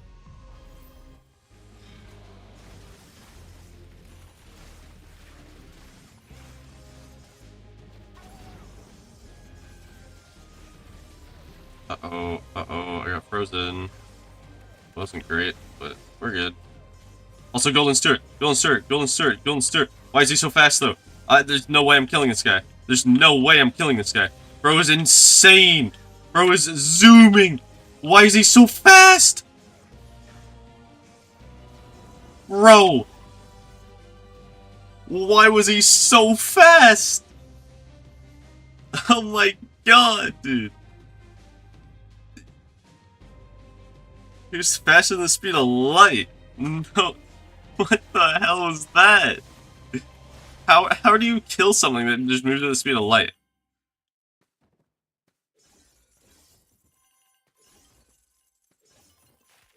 Maybe I should be playing with Onslaught on, where enemies have move speed. Maybe that's the issue.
Yeah, I know of that build. That build is quite fun, but also should not work as well as it does.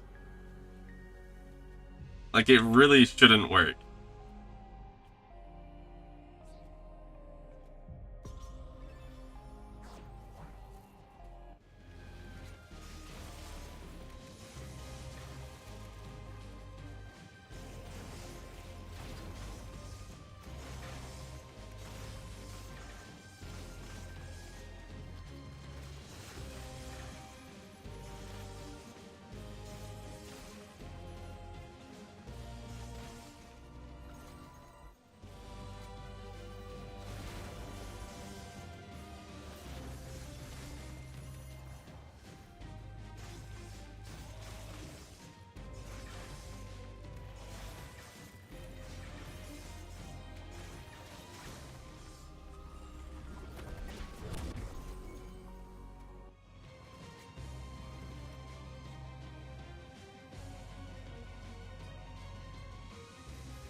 Yeah, Soul Siphon is a little strong with its built-in skill damage scaling. And yeah, the Quasar Orbs, I guess, aimbot launcher, more or less, does require some skills. Or not skills, relics.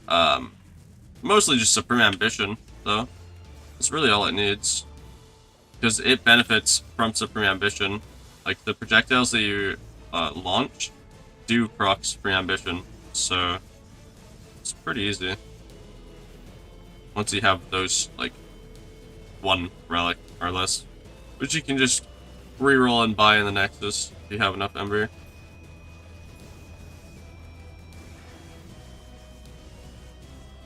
So close to a 2-cycle. So close.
Yeah, exactly. I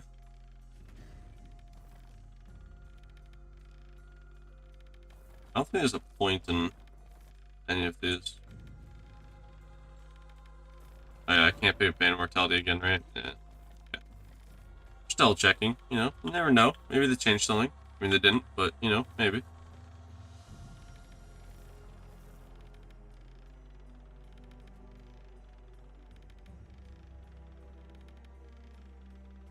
Probably shouldn't do that one. Probably shouldn't throw the entire run.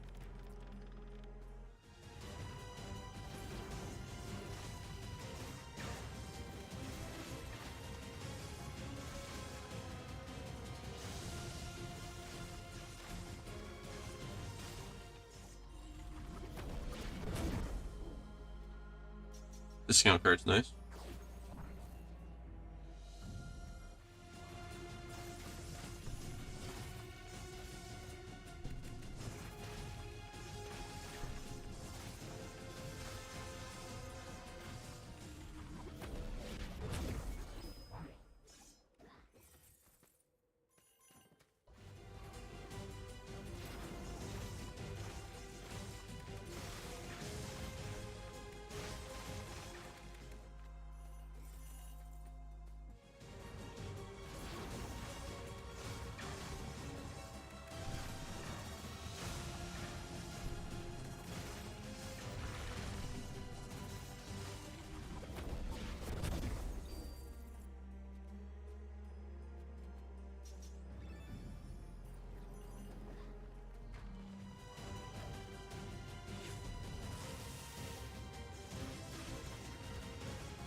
Yeah, I didn't play back then, but yeah, the game has changed a lot since I started playing. I started playing back in version 0.9.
Are you talking about back in the is it DBZ build?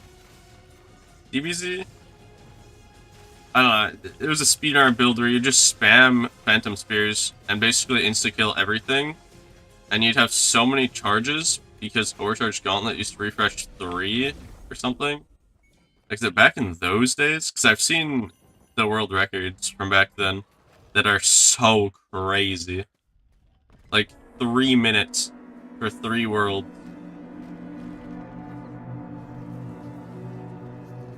I'm assuming that's how far back it is that you're talking about. Also, damn it, I freaking hate this boss. This boss is so annoying.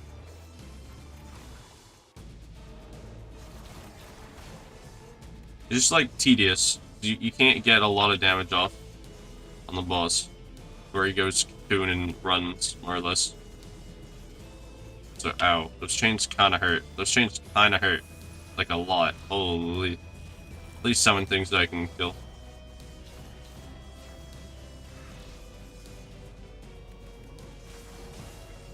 Good.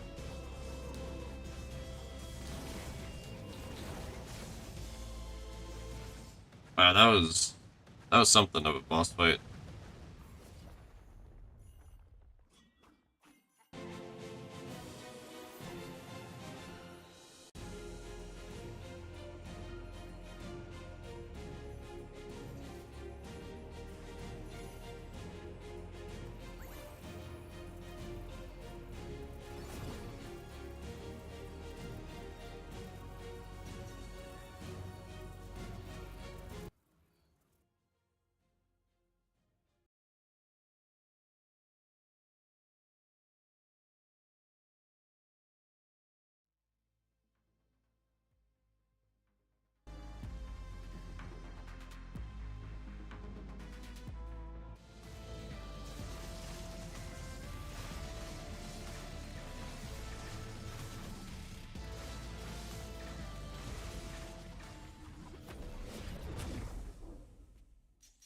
$11 damage.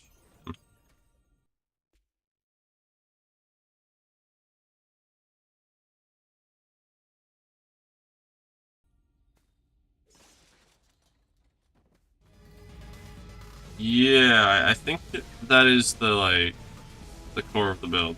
I think that's what it was, yeah. Something like that.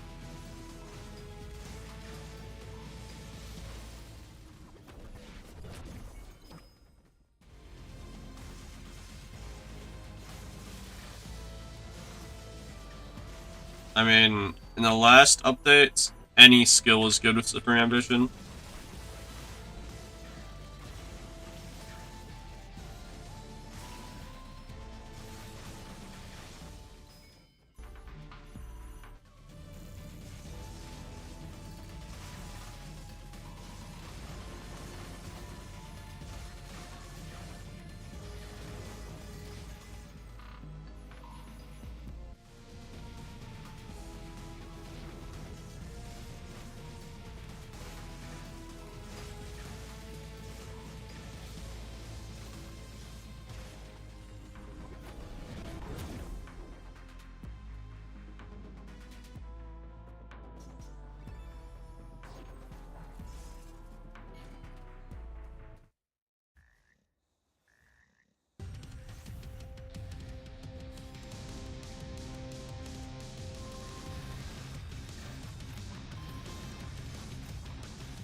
Well, upgrade Rejuve Glove. Or not Rejuve Glove. Juicy Opal. Need more healing. But I don't know what else to upgrade.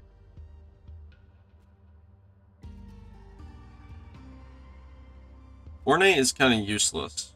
Pretty sure.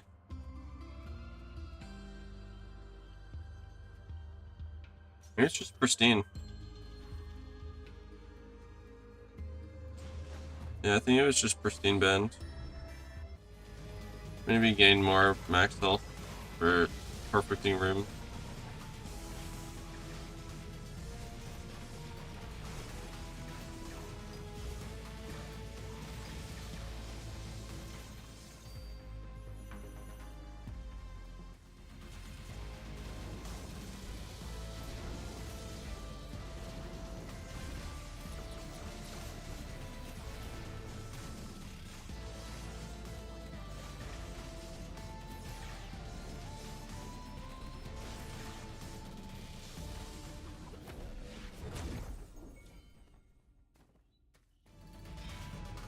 Uh-oh, champion. That's not good. Hopefully we can make quick work with him, though.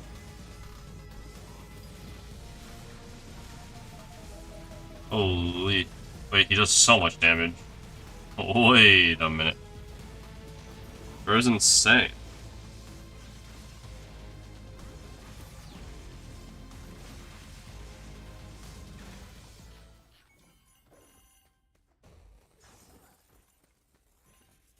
Bro did so much damage. Bro did like 100 damage a hit. Thankfully, I have max level Juicy Opal, so I get so much value off healing fountains.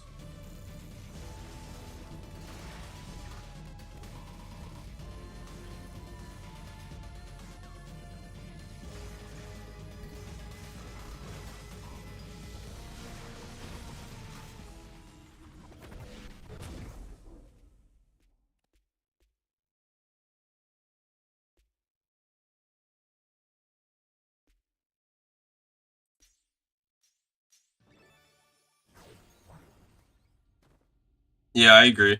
The A4 champion sucks. He's very scary. Like he's the only champion that feels really strong.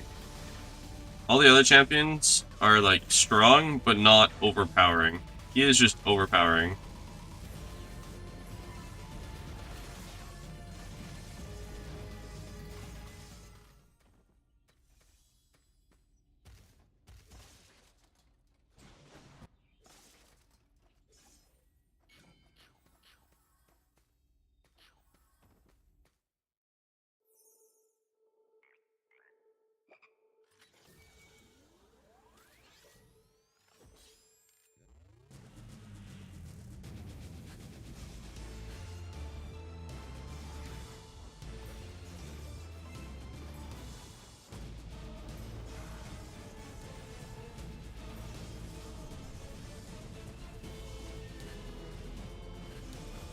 This guy moves way too fast.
Um, I think hammer's always like pretty good, honestly. Hammer's never really been bad. Uh, Maybe like really early on, hammer's been bad. I don't know. Honestly, I'd probably always rate it like A tier, or maybe even S tier in some scenarios.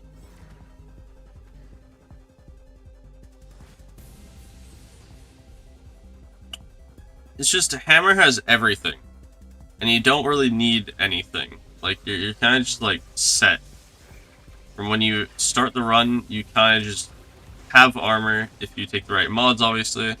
You have a status ailment if you take the right mods. You have damage reduction. Like, it's just, you have everything.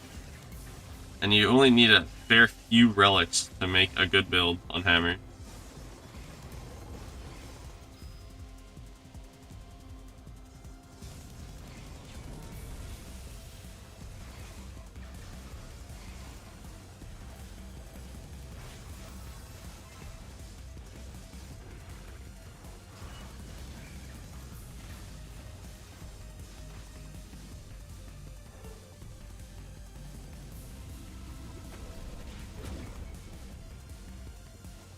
Honestly, I think everybody should try hammer.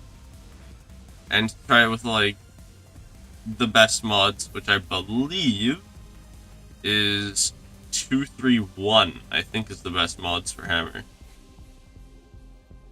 It's like defensive stance, volcanic rift, and safeguard for the actual mod name, weapon mod name. Also, damn, refinement shop, and I'm not gonna be able to do anything. I'm broke.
I think we can go to the refinement first. Go to healing fountain last, I guess. You know I can't do anything in here. I still can get the max 10 armor.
Oh my god, I actually got grabbed? Damn.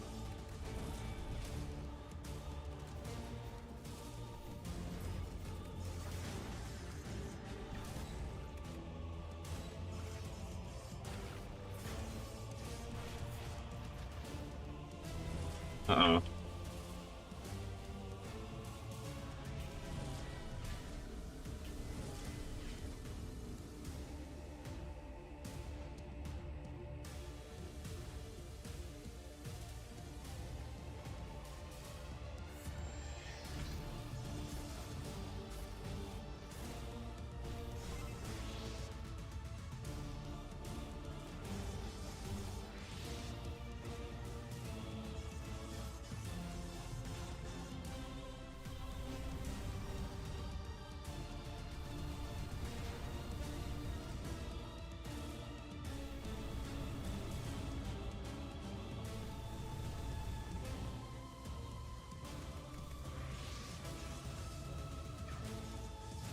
Holy. Once again, I made that boss fight way harder than it needs to be.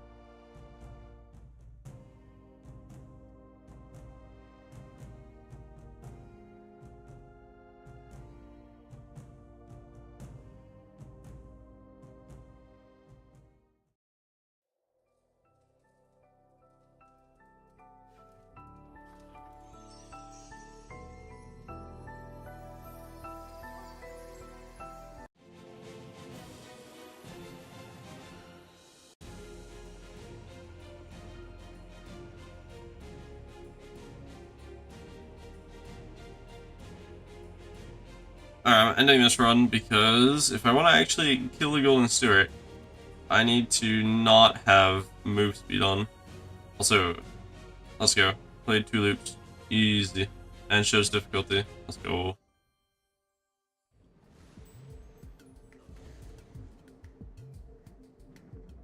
Alright, so if I actually want to do things, I want to loop until I get the right things. I should do that, and then I should do this, and confidence is fine.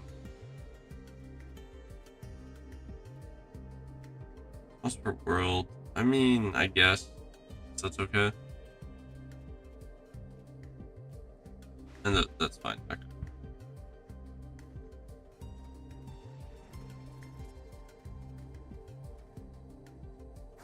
I'm gonna go back to hammer though.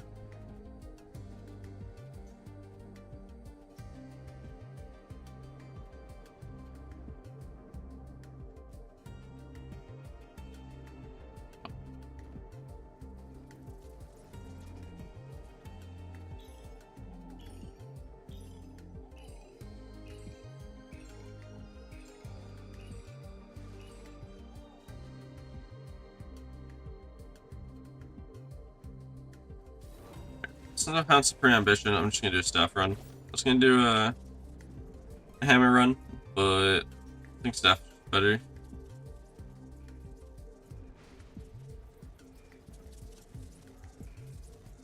And then we need onslaught to be, or no, it's haste. Just haste. We remove haste. Go to horde, I guess. Supreme Ambition. Actually, let's roll for one more thing. An Onyx Raven would be nice. Okay, well, if we keep getting Absolute Ambition, might as well take that too.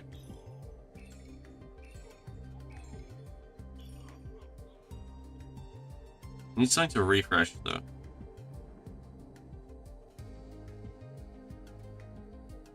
Need, like, Onyx Raven or...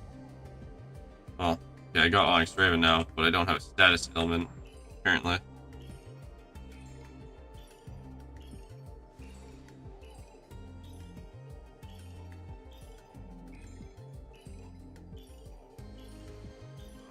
And now I need Decayed Scepter, basically. Which is going to be probably hard to find. I'll probably have to settle with something else. I mean, Real Scepter's fine, actually. That counts as status element. Alright, game 16.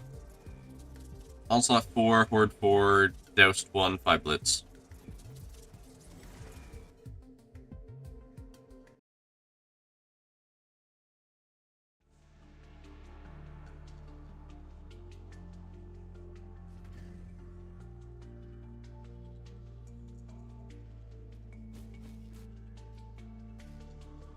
Alright, let's do it. Time to pop off with some skills. I hope. I mean, that damage was pitiful.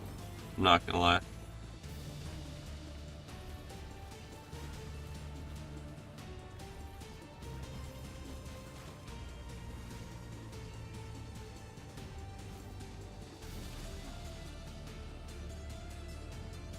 This sucks. This is actually painful.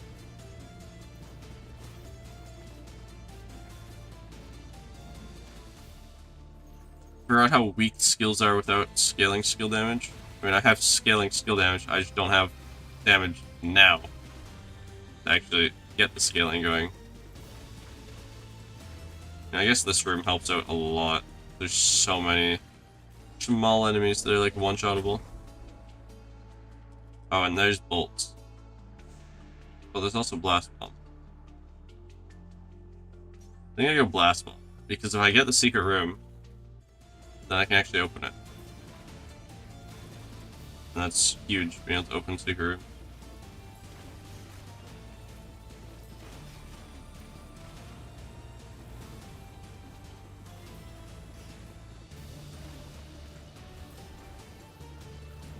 I might die though.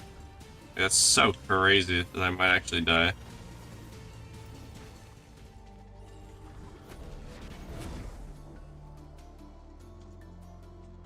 Could take Guard Scepter, that would give me some armor, but I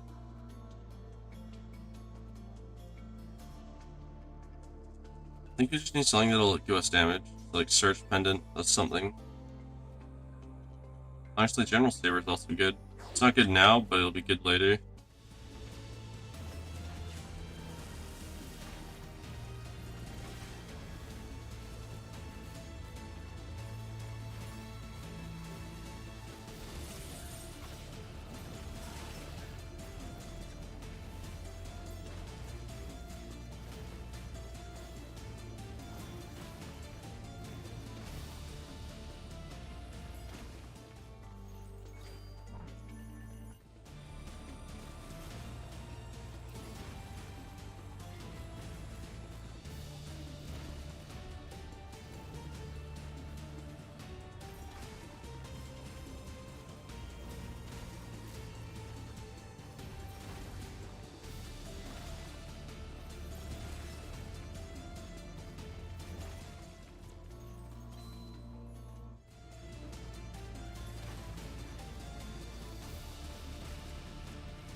Oh my god. I actually walked into that.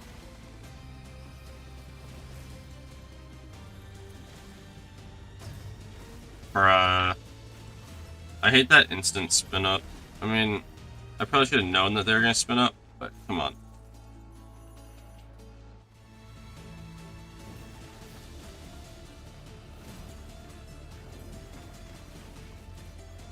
I mean, I think it's fine now. My damage is actually good. Damage is skilled enough that I can actually kill things now.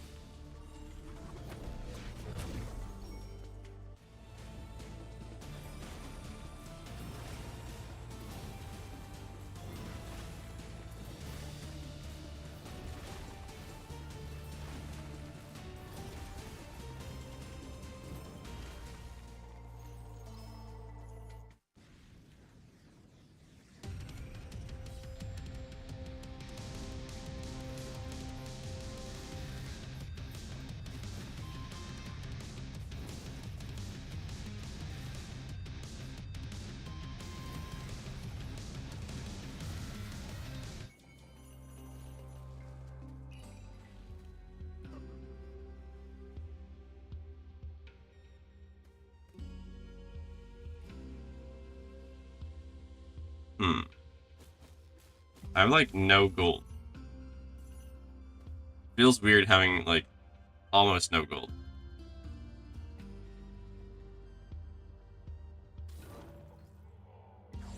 Guess I can take Frostback and roll one. Opal, but I have no healing. Maybe it'll get me some healing.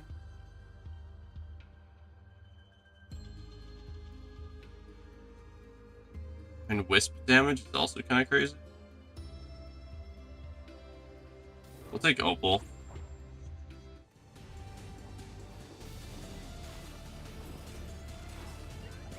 Golden Stewart! Golden Stewart!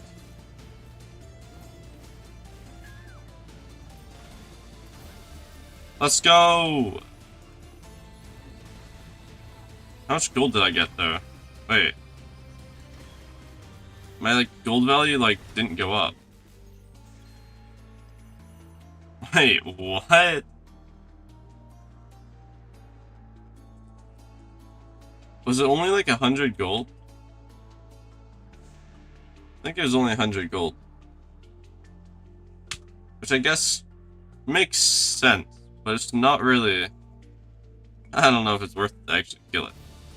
Obviously 100 gold's 100 gold, but you go out of your way to kill it? I don't know. Seems a little weak. Granted, if it was any stronger, then it would create a much higher RNG, like, I don't know, aspect of the game. So if you don't get it, then you're just missing out on so much gold.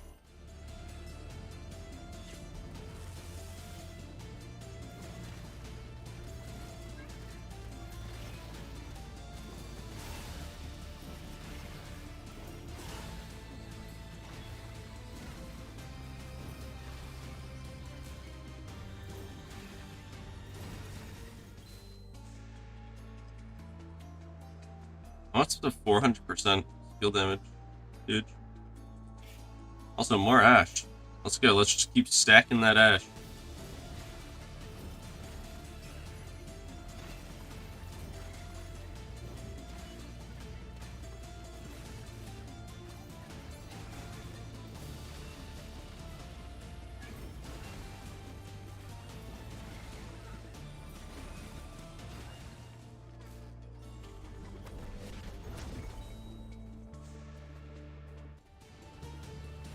What do we want from this relic selector that we're gonna get? Honestly, don't know. Maybe it's just like Decayed Scepter. They don't have to perfect every skill. Freeze.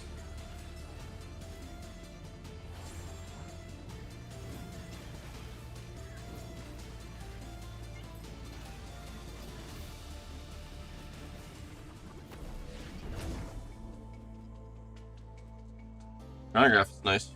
Take that, that's for sure.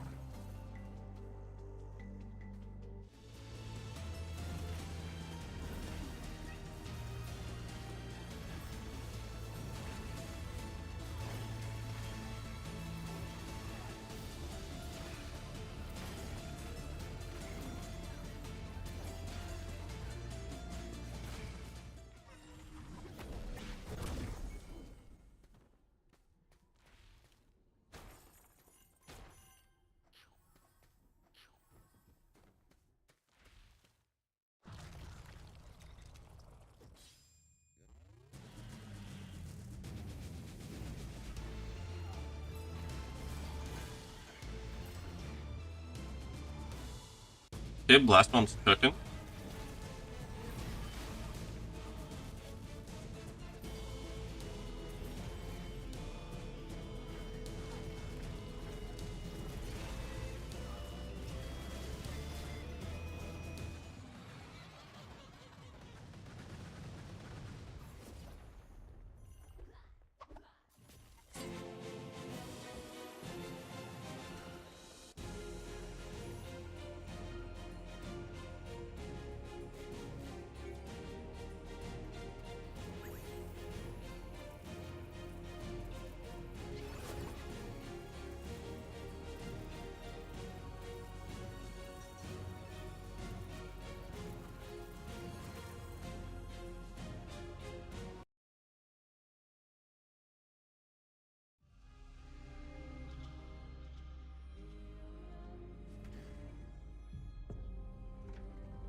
Well, we found Decay Scepter. That means I don't have to perfect the skills anymore. I can just tap them, and they will apply status ailment. That means I can refresh off of it. However, perfecting still rewards a higher damage value. Oh, I don't know.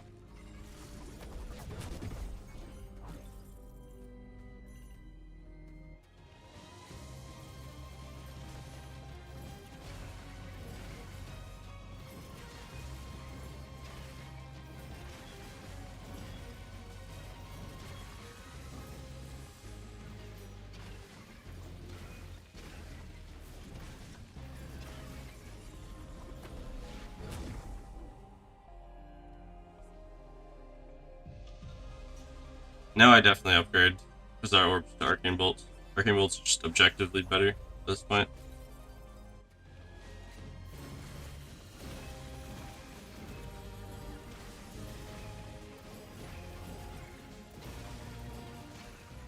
Oh yeah, that feels so clean.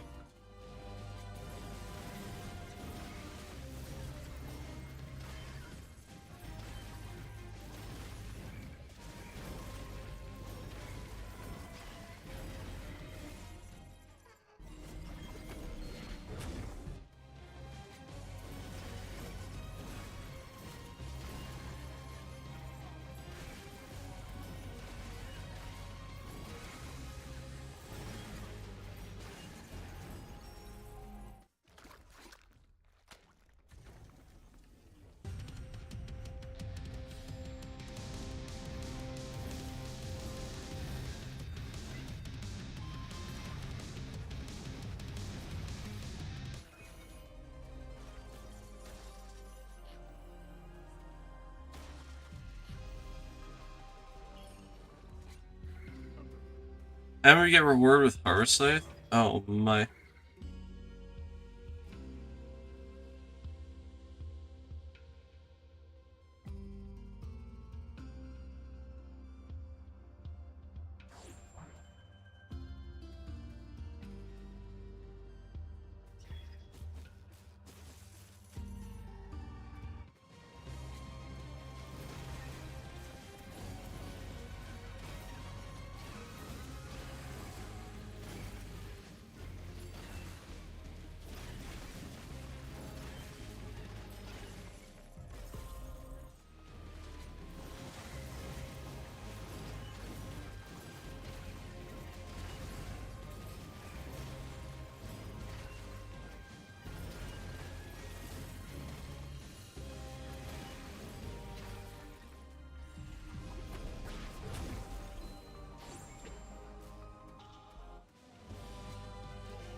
Misclick. Definitely wanted the skill damage, not the normal damage.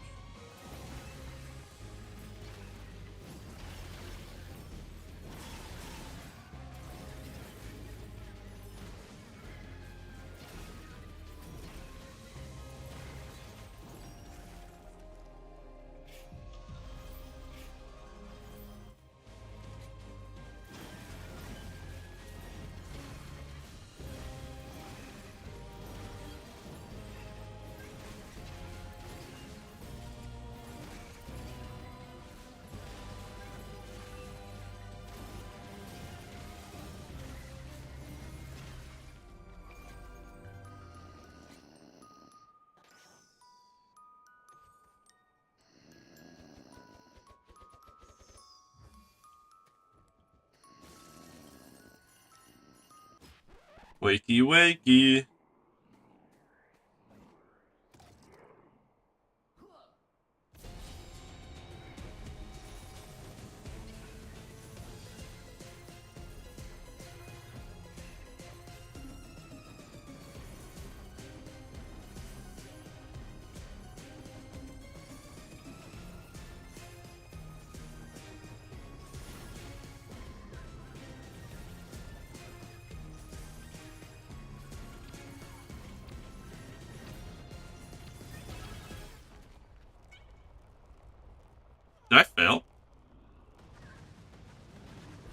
failed, right? Okay. I just didn't get, like, the noise that said, okay, that was the noise.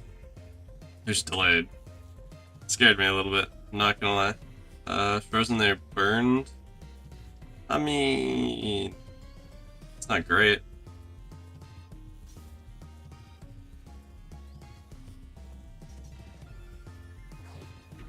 Frostbite's good enough, for sure.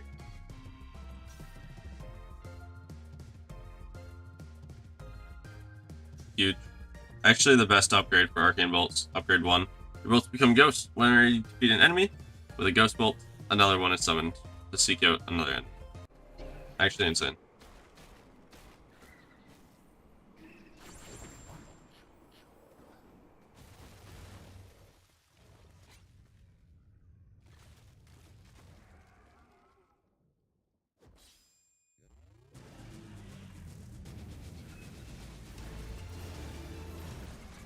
Well then.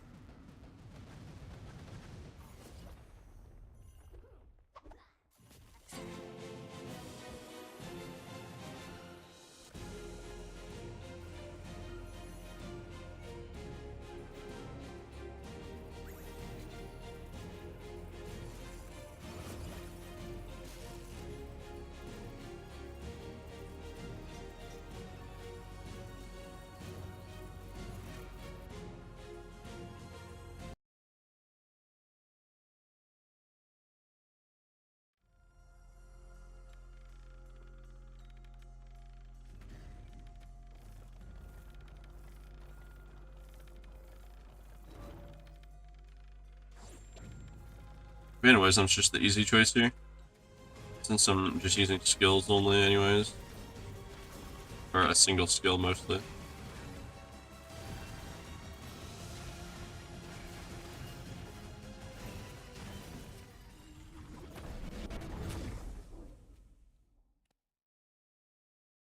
Yeah, sure.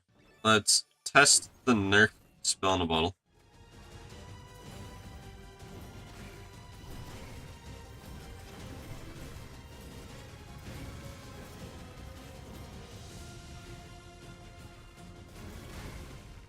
I think it's still decent.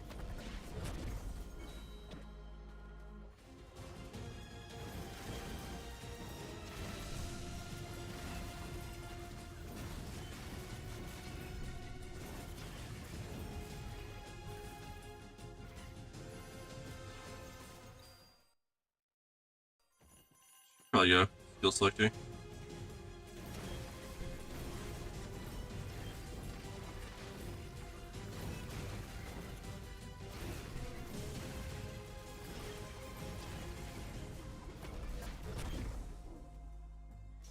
Easy, we got the damage upgrade.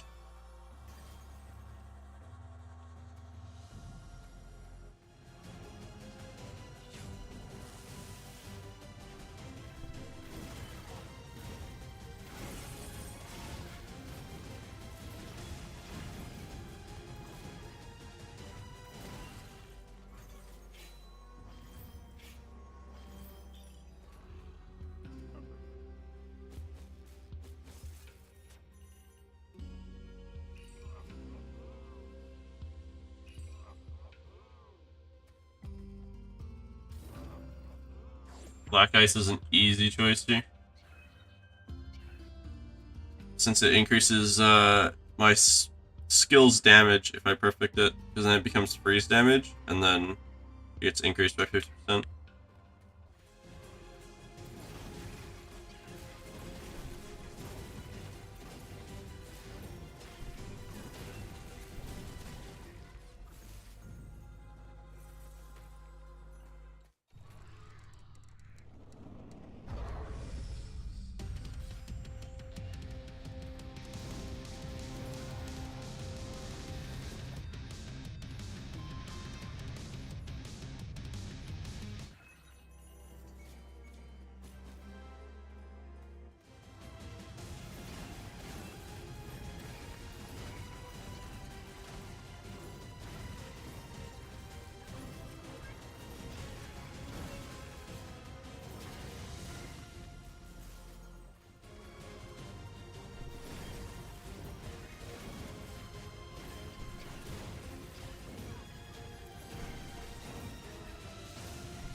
Easy.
I feel way too strong right now.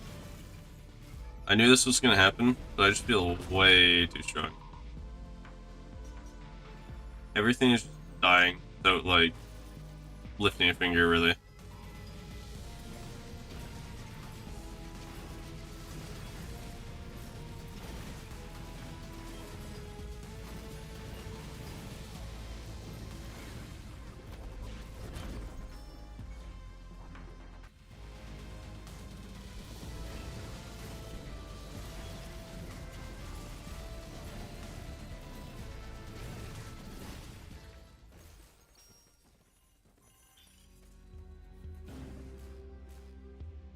And another surge mana is always good.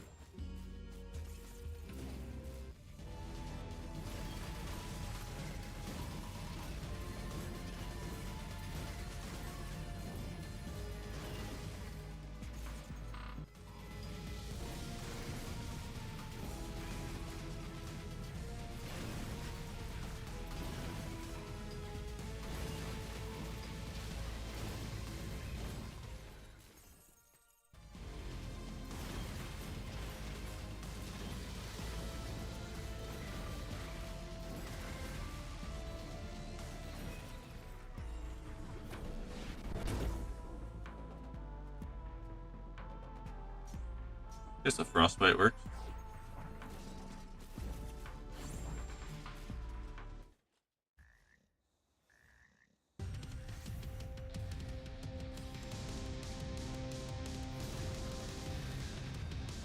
One arcane bolt's cast, and A4 mini boss is dead.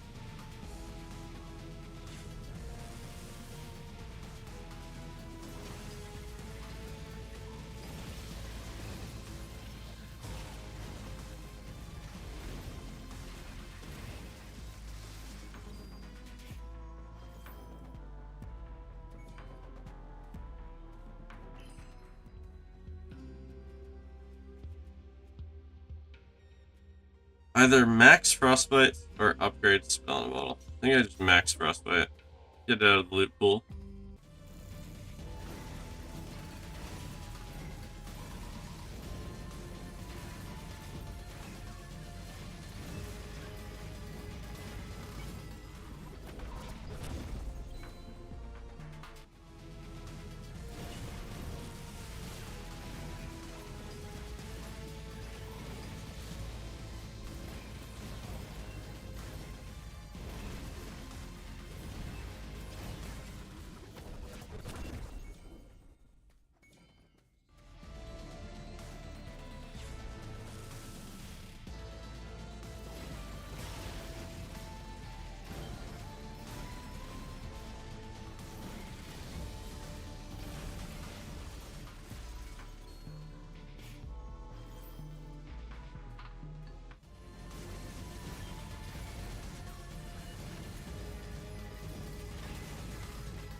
So that was a boss fight.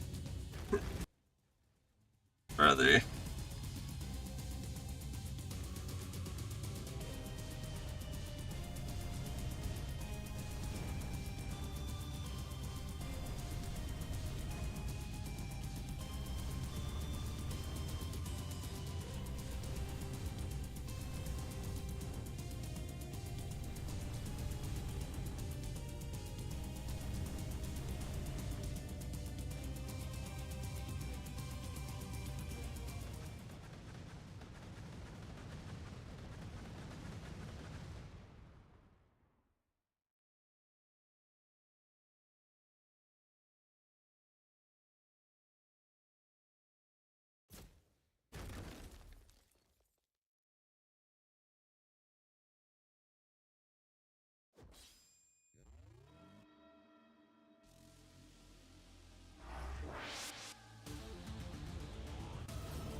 Alright, I'm gonna do like 1 or 2 more loops, and then I'm gonna save and quit, and then I'm gonna go watch the dev stream at like 10 a.m.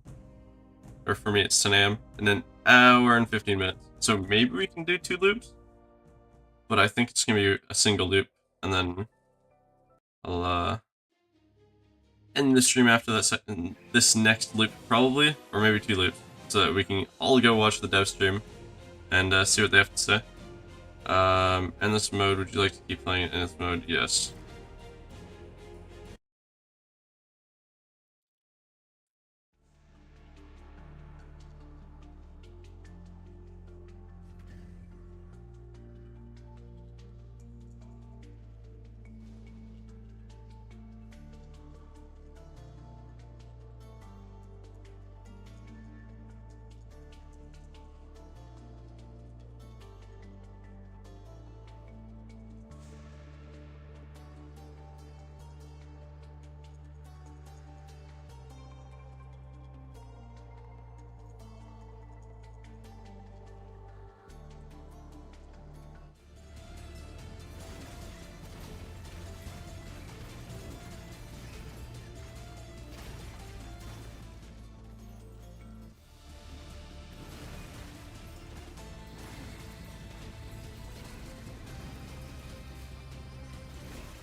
Discount card will help out a lot in later loops where things get real expensive.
Oh, okay. Now the run's infinite. Infinite gold has been acquired.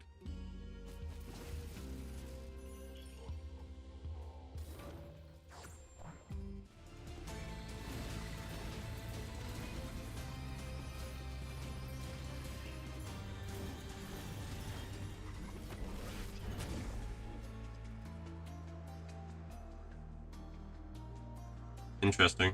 I don't think I want that though. Also don't want that. That's the upgrade I want.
Alright, let's go bone plate. Why not?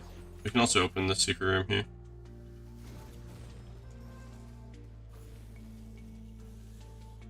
I mean, okay, that just gives us the ultimate.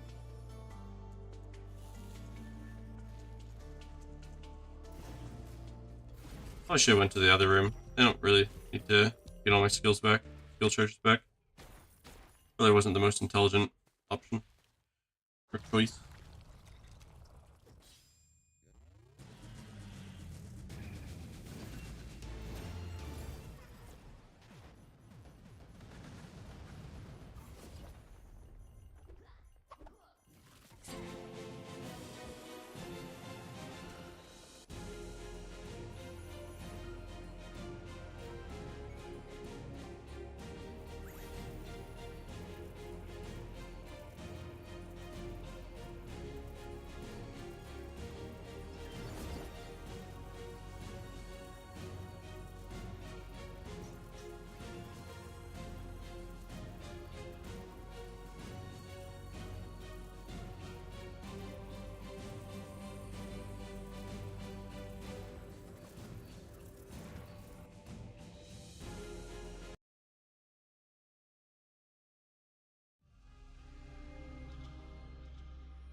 Oh, we're only at like 1800% skill damage.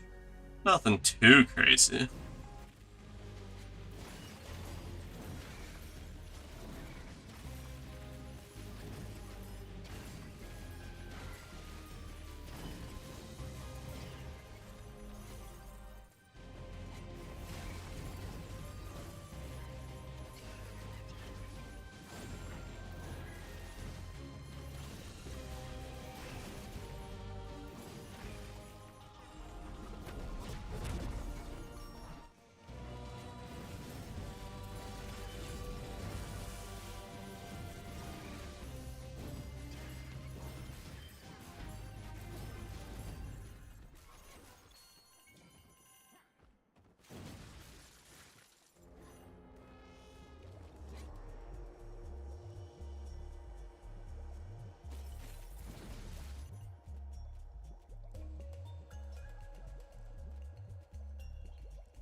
Alright, I think I can get rid of those 4 items. They're all pretty useless in this comp. I mean, sure. I don't even know really what I got, but it's whatever. Just gotta pick them up anyways.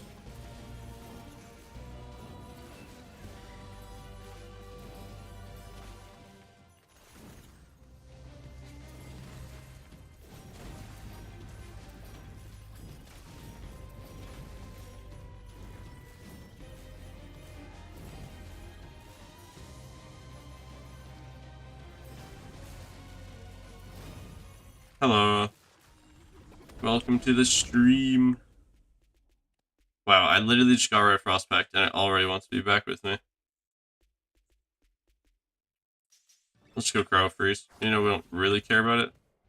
He'll take it.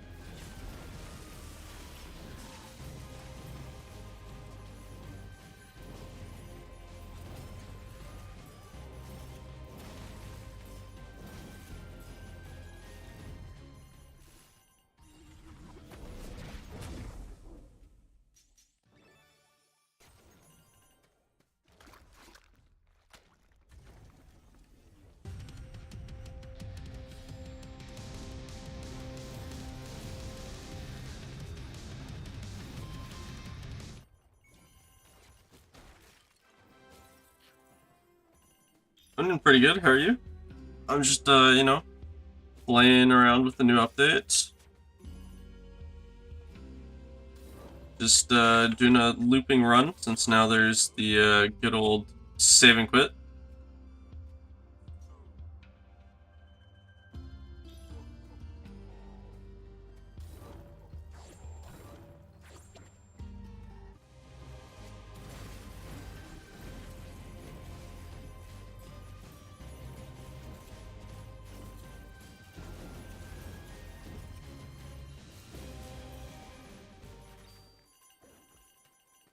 How come you're sad? What's up?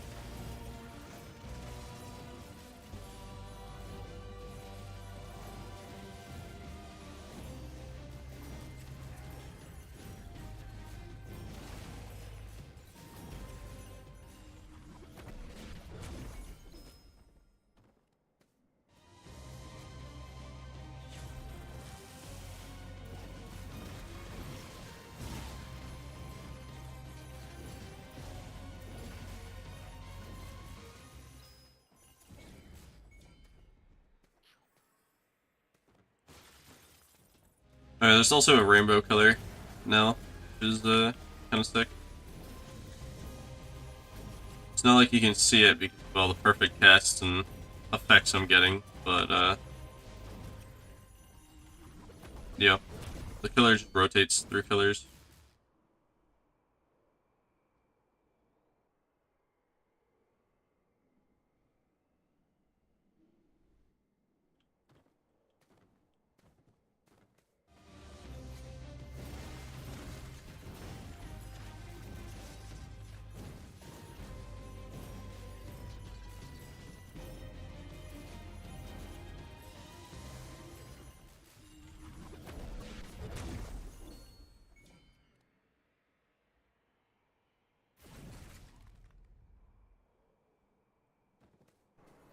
Yeah, I'm pretty sure that's planned for 2.0, but I'm not 100% sure.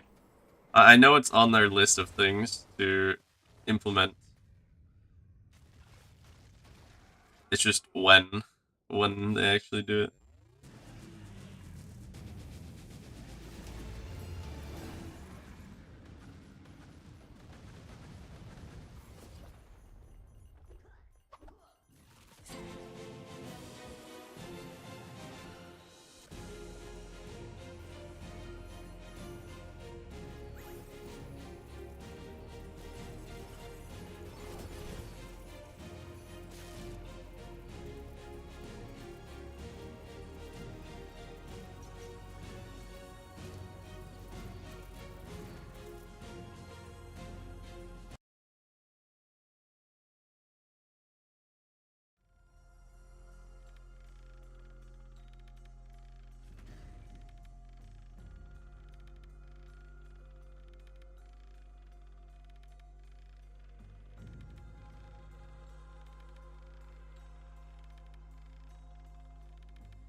Well, I'm really strong, so I think Mere Mortality is totally fine. I don't think I'm gonna take too many hits.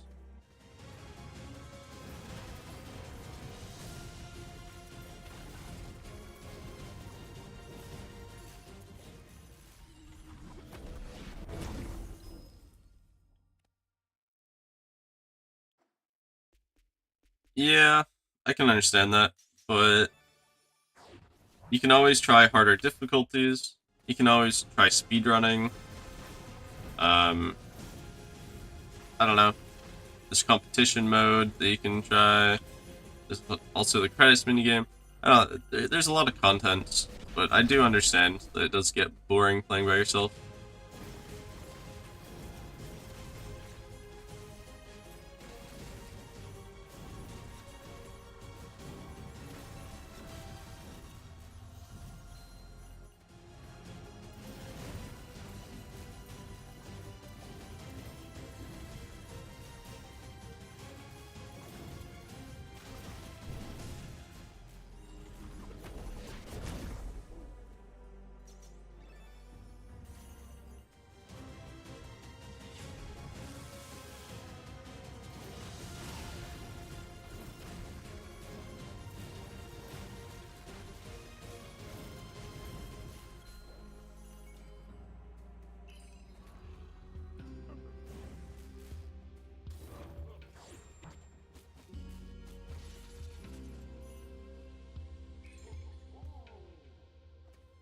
Yeah, that's something, I guess, right? Use different builds, play different weapons. Yeah.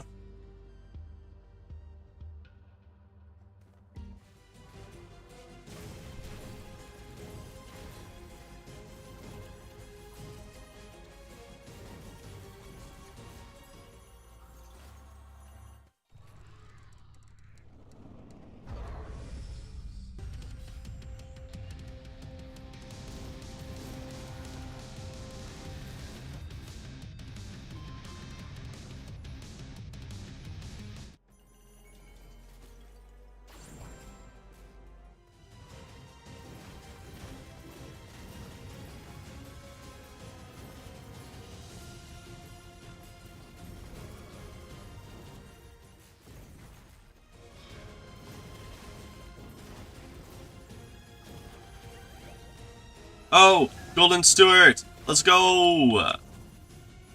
And he's dead.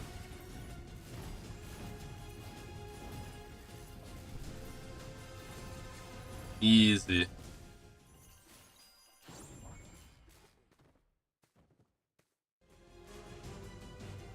Golden Stewart, when you kill him, drops like 100 gold. Which is quite nice. But it's also RNG dependent on getting it, so really just a random bonus you can get throughout the run. And you have to kill him within a certain amount of time, otherwise he just vanishes. And you get nothing.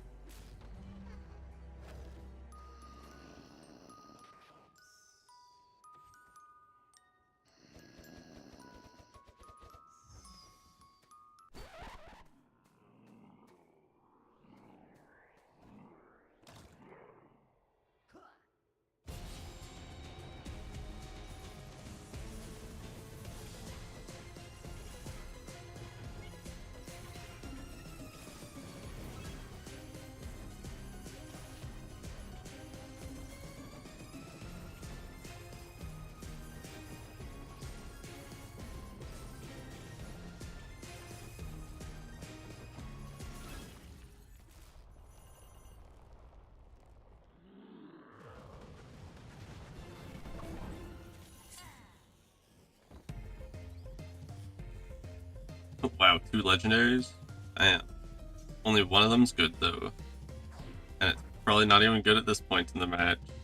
In the run. Probably falls off. Although, he did get buffed. So maybe not. Maybe he is actually still good. Although I don't know if he can actually deal enough damage to kill anything. That could be the downside. Doesn't deal enough damage.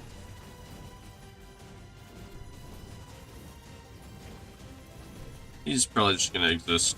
Just gonna vibe out with me. Me and Chester.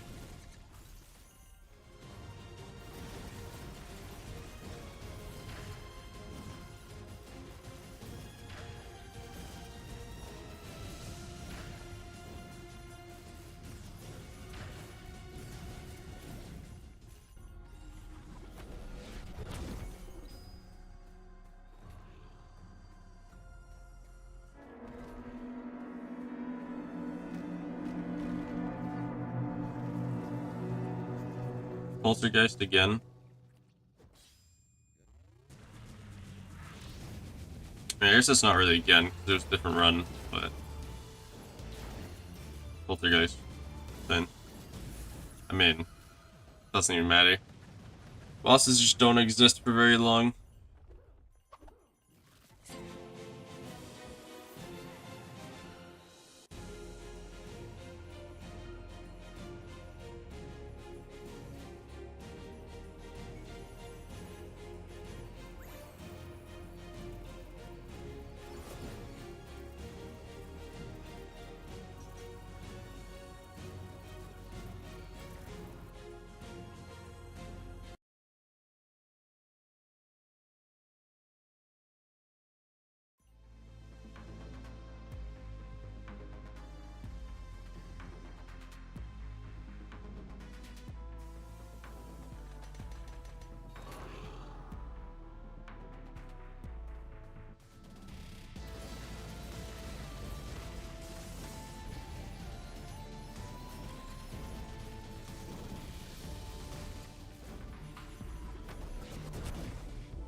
Alright, what do we even want to upgrade here? What can we upgrade? Is it just Overcharge Gauntlet?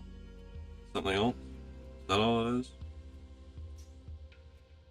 I think it's definitely one Overcharge. We can't do two. Then... just Gilded? I feel like that's kind of throwing them. Probably Chronograph. Yeah, that gets down to 5. Hopefully it wasn't already at 5. That'd suck if it was already at 5. But I don't think it was.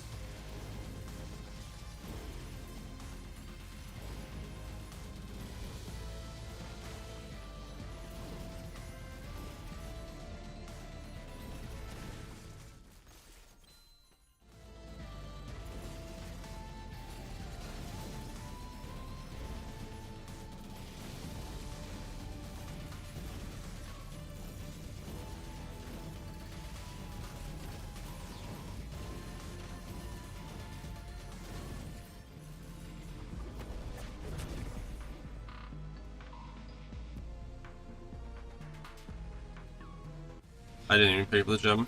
Honestly, it doesn't even matter.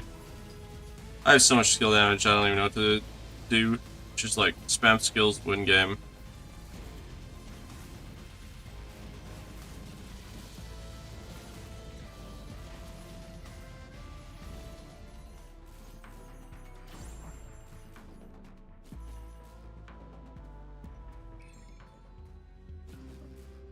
God, another overcharge gauntlet.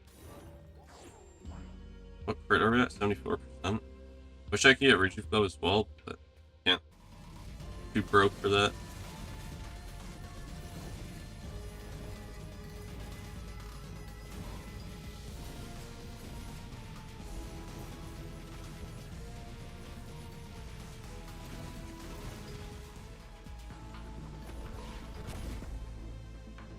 Don't even know I entered that. Don't need any new skills. I am locked into these skills.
This game is called Ember Knights.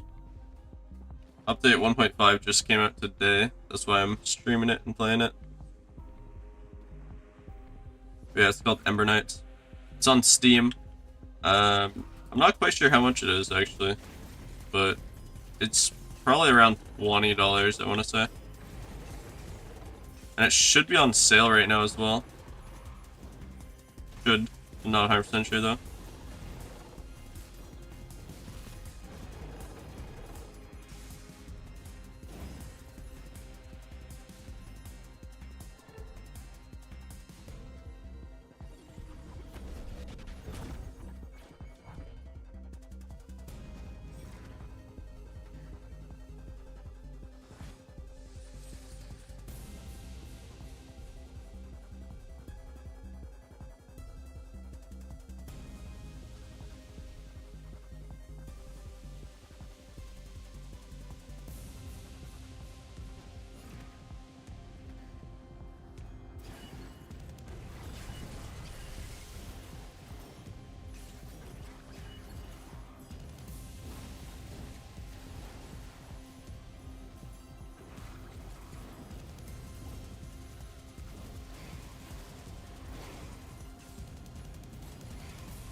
Upgrade Black Ice and Gilded Remains. Black Ice because damage, and then Gilded Remains because greedy. I want gold. The doubles gold output, anyways, more or less.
Alright, max level Black Ice.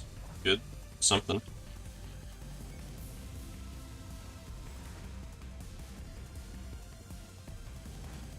We got a healing fountain. Get back up to max health for boss fight, and then we should be fine.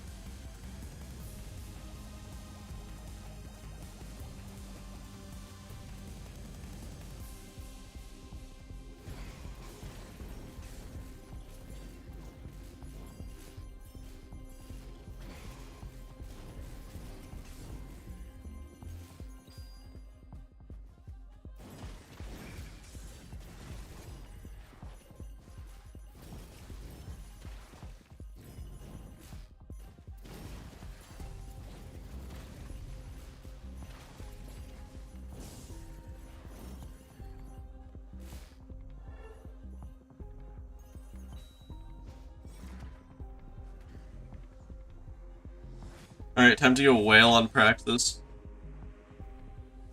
By whale on him, I mean hit him with like 2 skill charges, and then he'll flop over.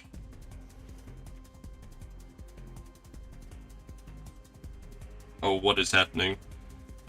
I think Chester was moving me.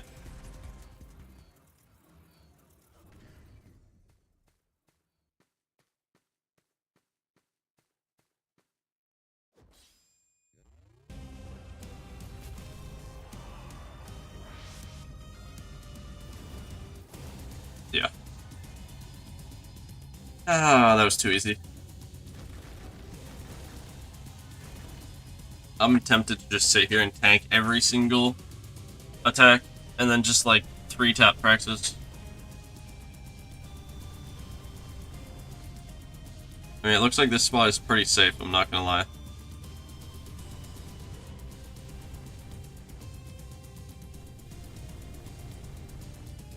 Wait, the spawn location is so safe.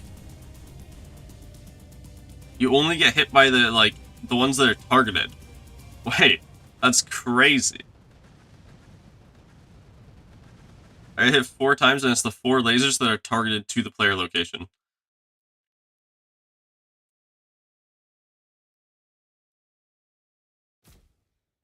Anyways, hopefully I don't die here.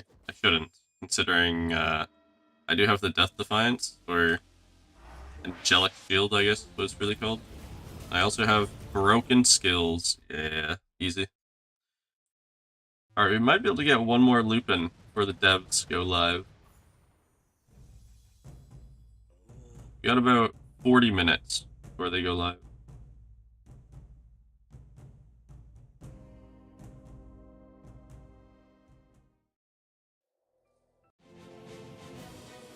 Alright, yeah, we're gonna try for one more loop here.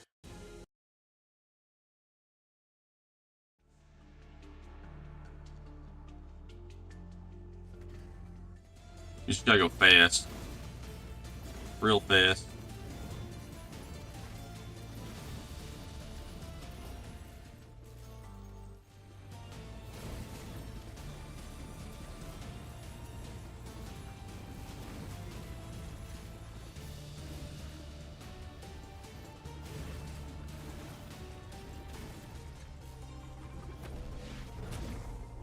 Why not even enter that? I'm wasting time. Valuable time.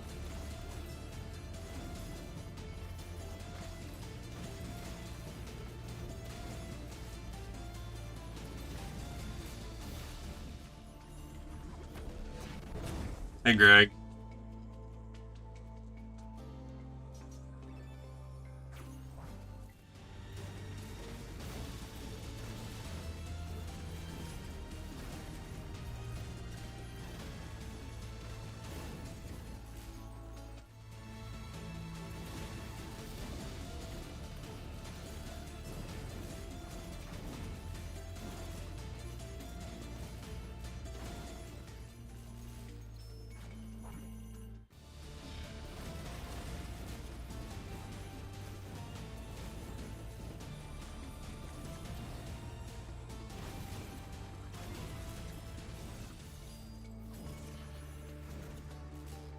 Oh, at the moment, I am trying to just do as many loops as possible, and then I remembered that your guys' dev stream is at like 10 a.m. for me, which is in 40 minutes, so I'm trying to finish out one more loop before I go watch your guys' stream.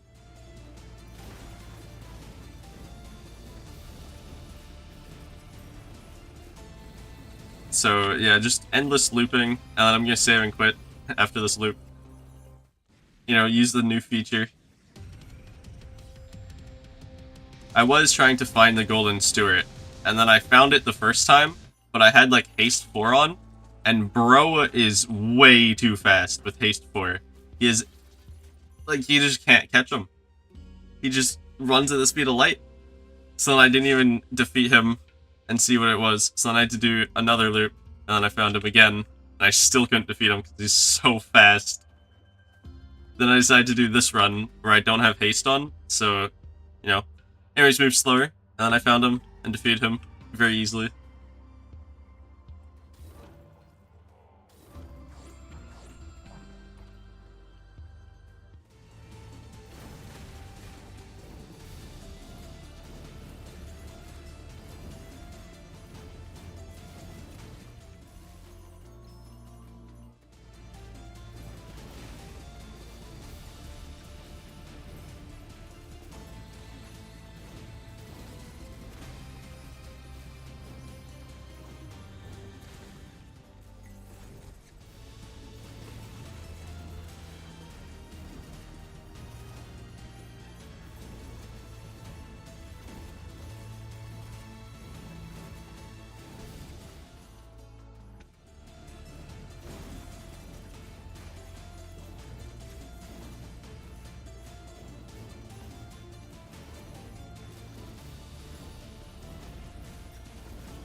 I like the new system. I like how the power progression is like more evened out, and it's not just like an initial spike and then a continued spike throughout.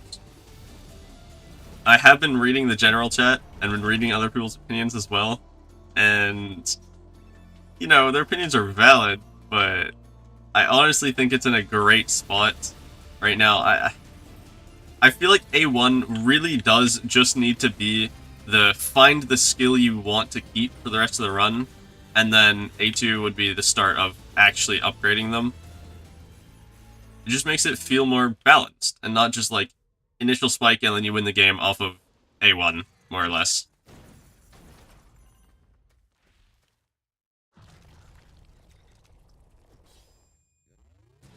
I don't know, Supreme Ambition is still way too strong. But then again, it's like, it's only really strong if you get it early, which then requires RNG.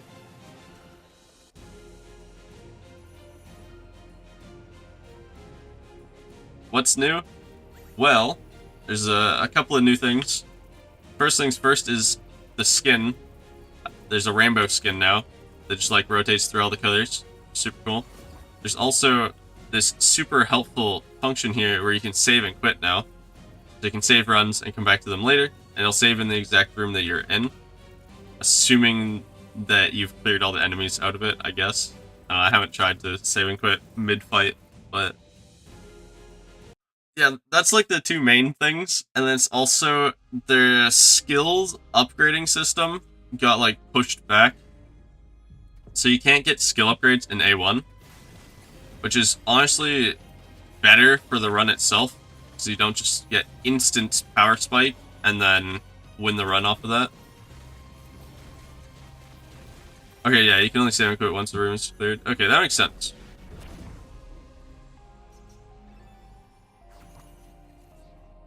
Do I need crit? I mean, sure. If I go crit, then I won't need crit ever again.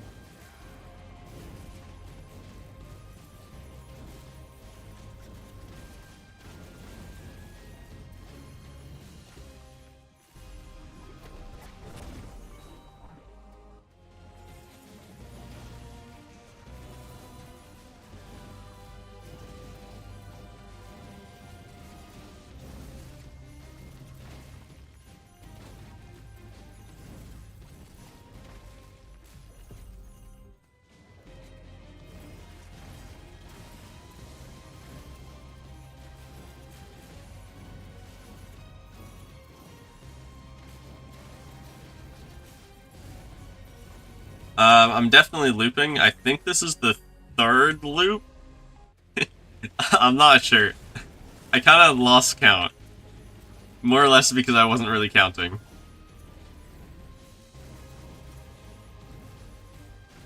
But I think it's third.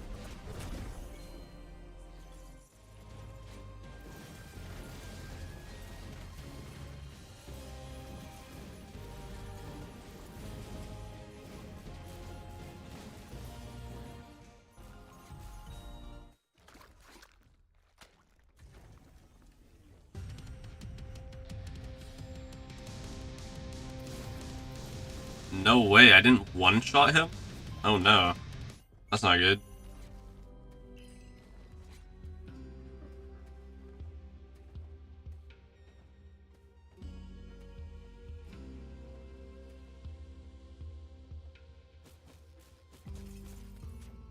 Yeah, Hades is pretty fun. I still have yet to complete the game with all of the weapons. Or, sorry, not complete the game with all the weapons, but beat it on like harder difficulties.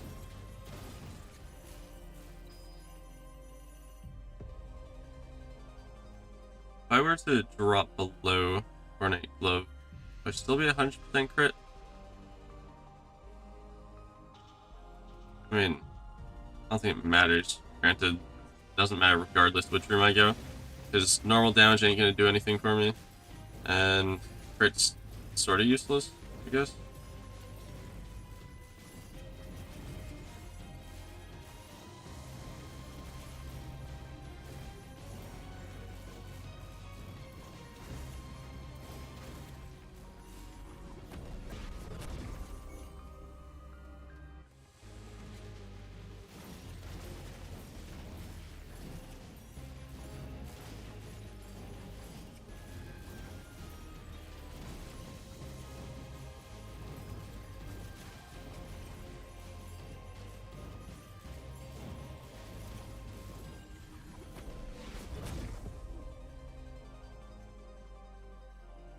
Yeah, I don't think I need more crit, considering going over 100% crit does literally nothing for you. Guess it's onto move speed.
Well, Bruma didn't stand a chance.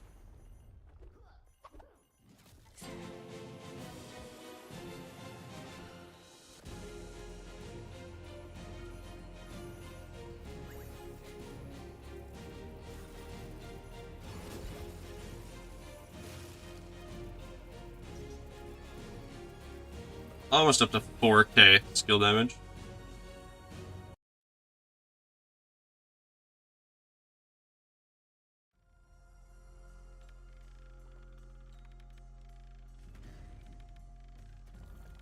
Oh, do I destroy the build?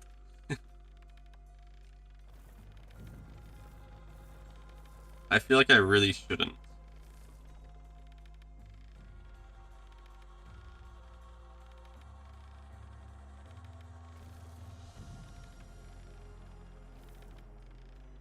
I think I'm Bane leeching. This could also be throwing, but I don't know. I think it just depends on how much damage I take, more or less. Okay, these next room options are terrible for the build. They do nothing.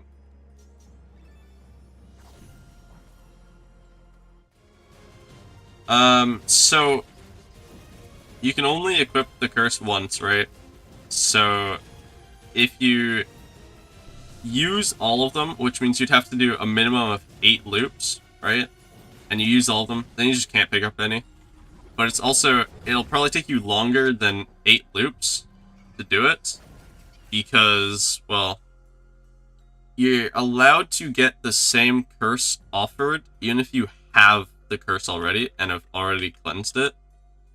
So chances are that you're not going to get all of them in 8 loops, right? It's going to take you longer to do all of them because there's going to be a lot of duplicates.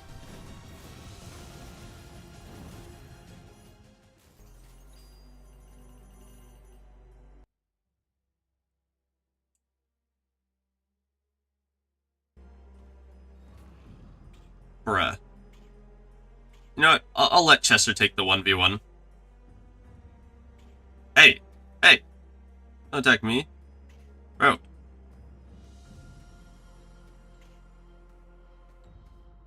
The Mimic does not want to take the 1v1. Bro is scared of Chester.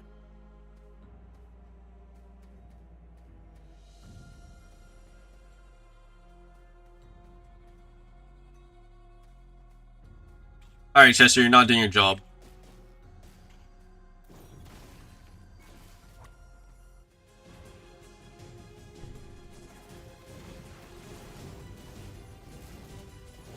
I was gonna respect the 1v1, but the Mimic wasn't having it.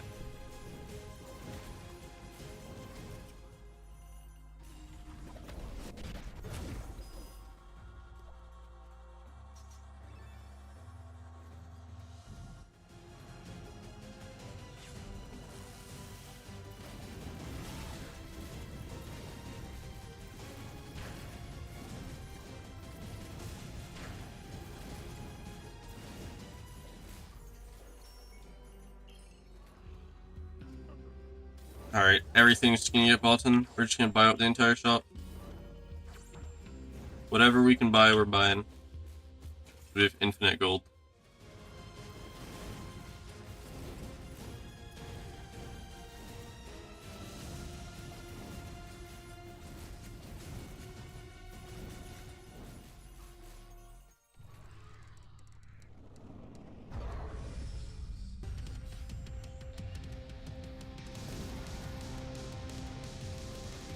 $3.2k crit damage. Or 3.2 thousand damage crits. Like, I don't know, I think the build's a little broken.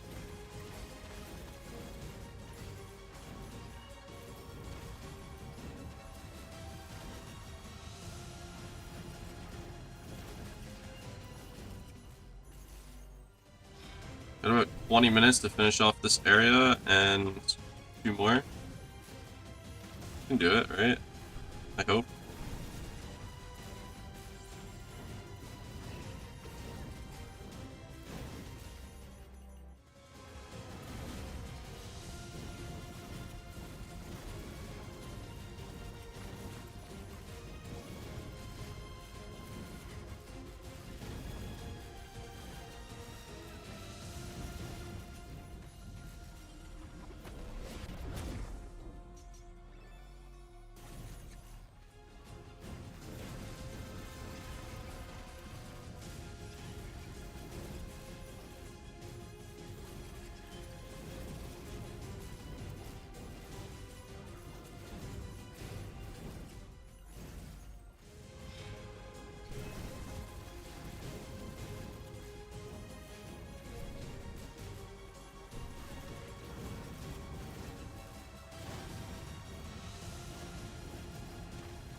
Hey, we got a different A3 boss. Not that it matters. They all die just as fast.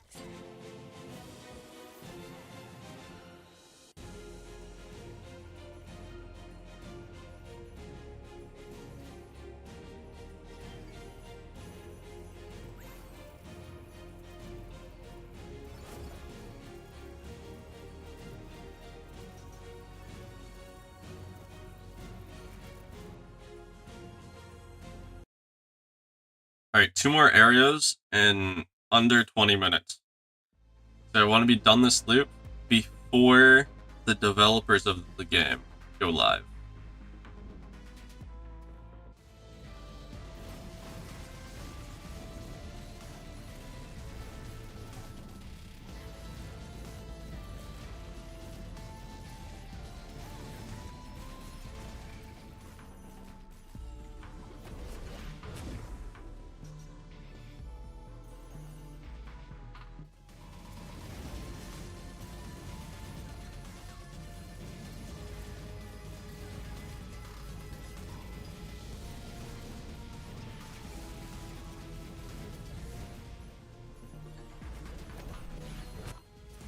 Yeah, I just need to focus on going fast, not picking up everything. Just focus on going fast.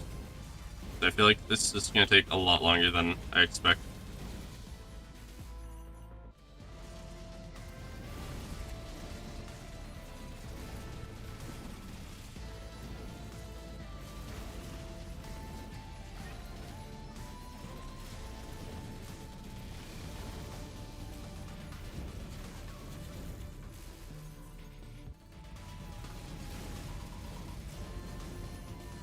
Should also take as many free rooms as possible to save time once again.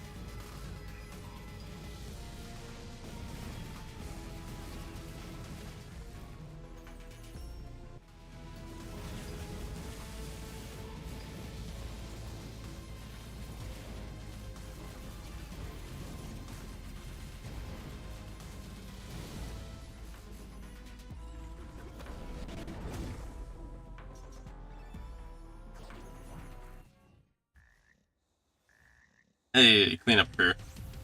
The crew that's about to get cleaned up.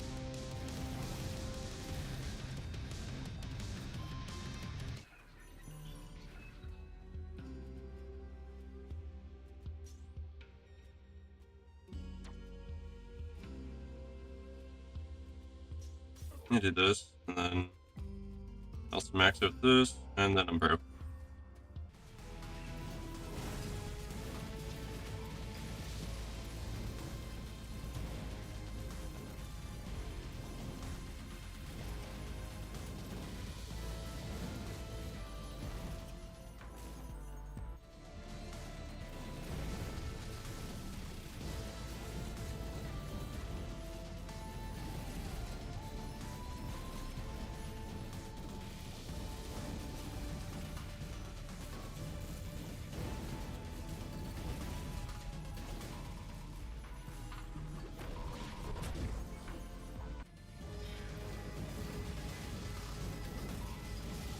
I almost didn't even know there was a champion. I'm gonna be honest. That's just how insane this build is currently.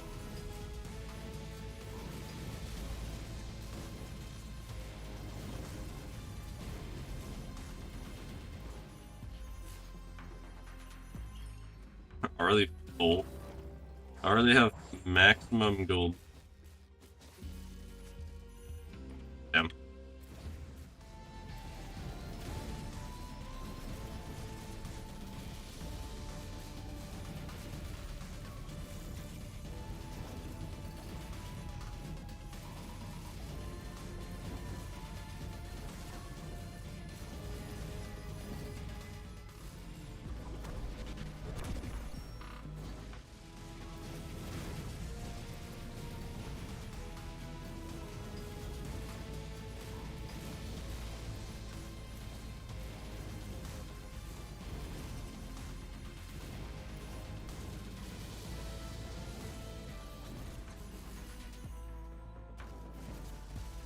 Okay, nice.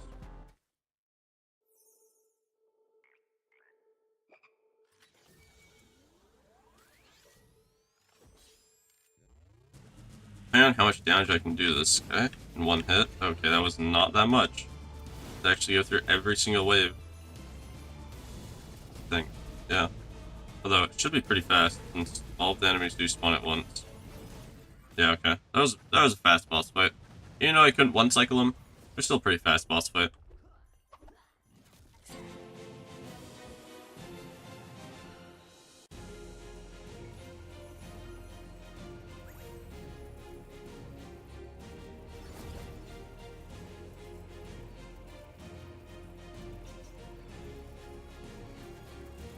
Alright, one area left, and we got about 15 minutes to go. But I would like to do it in under 10.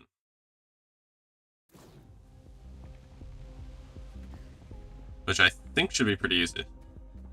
Unless I do like all of the rooms. It shouldn't take that long.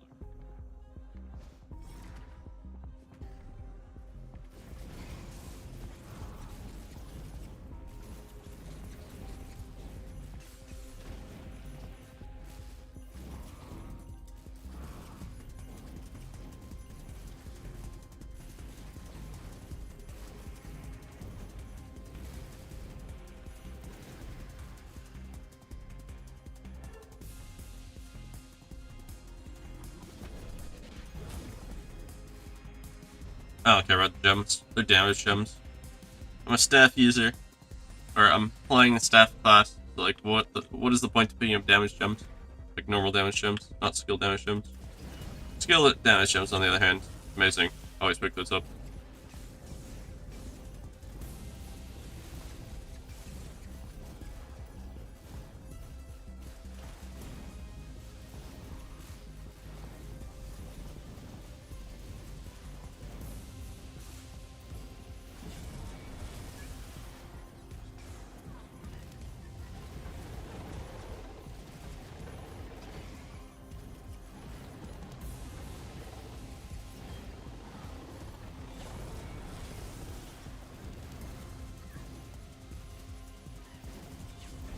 Dude, why is this room taking so long?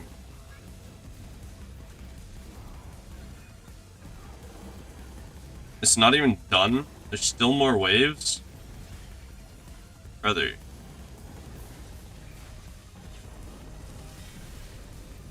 Oh my god, now there's champions. That is a long room. That was like a 2-minute room.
This could be another really long room, which would then kind of suck.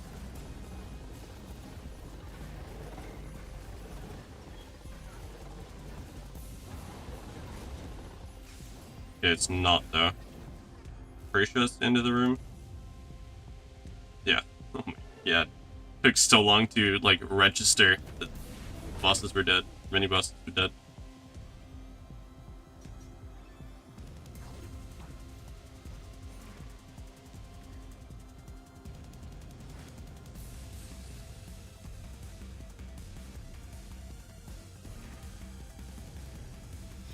this is a good room.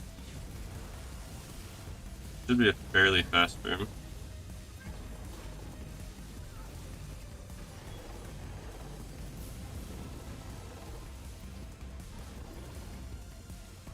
Yeah, that's pretty fast. We're definitely gonna finish this loop off before the dev stream, because we got 10 minutes for practice fight. Which the practice fight should not take 10 minutes. It shouldn't take a minute. It probably shouldn't take longer than 30 seconds. However, if you include the dodge phase, then it'll probably take longer, because I think the dodge phase is 20 seconds.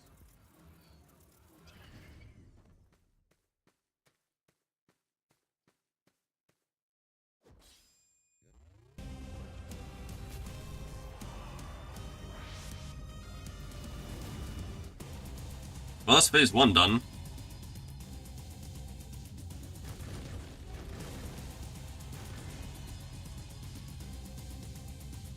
I'll just sit here again.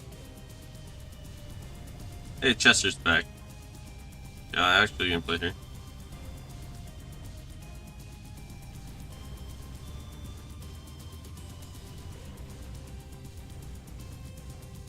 If you're confused about what's happening in this boss fight, then you haven't played in a while, I guess.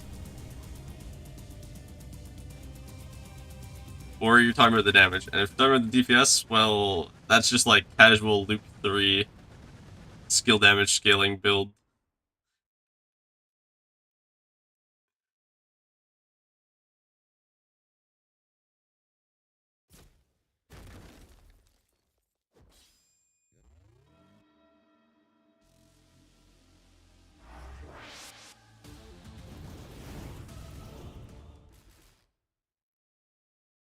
Yep.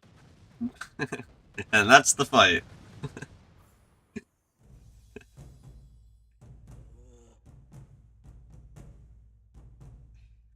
Yeah, it's just a skill damage scaling build where you then have really high crits and enough is it jeweled gauntlets? I think it's jeweled gauntlets to give you crit. Also, I'm gonna go to endless, but I am gonna save and quit. So I want to continue this run, but I need to also, well, not need to, but I want to go watch the dev stream, and I think you guys should also watch it. They're going to be answering some questions that the community has left for them. I'll also be talking about the update, so I think it's beneficial for everybody to go watch them. Also, it's called Overcharge Gauntlet. Whenever you crit, your skills refresh quicker, and then the refresh on Arcane Bolts is really low. So, yeah, just high crits, Overcharge Gauntlets, Arcane Bolts. Each bolt crits, therefore refreshing your skills by 4. And if you just tap bolts, you get 3 bolts, and that's like a total of 12 refresh. So you can literally just spam it, and it doesn't matter. Anyways, yeah, I'm gonna save and quit, and that's gonna be the end of my stream, because once again, I do want to go watch the developers of Ember Knights, aka Doom Turtle. They're gonna do a stream about Ember Knights, talking about the game, the current update, and then also answering some questions that the community has left for them. So you guys should go watch that. They should be going live in about 5 minutes, or they might already be live. I'm not sure. Yeah, also, what is this about? Alright, so it's just bringing up the Ember Knights 2.0. Wrath of the Architect, the DLC this is actually. Interesting.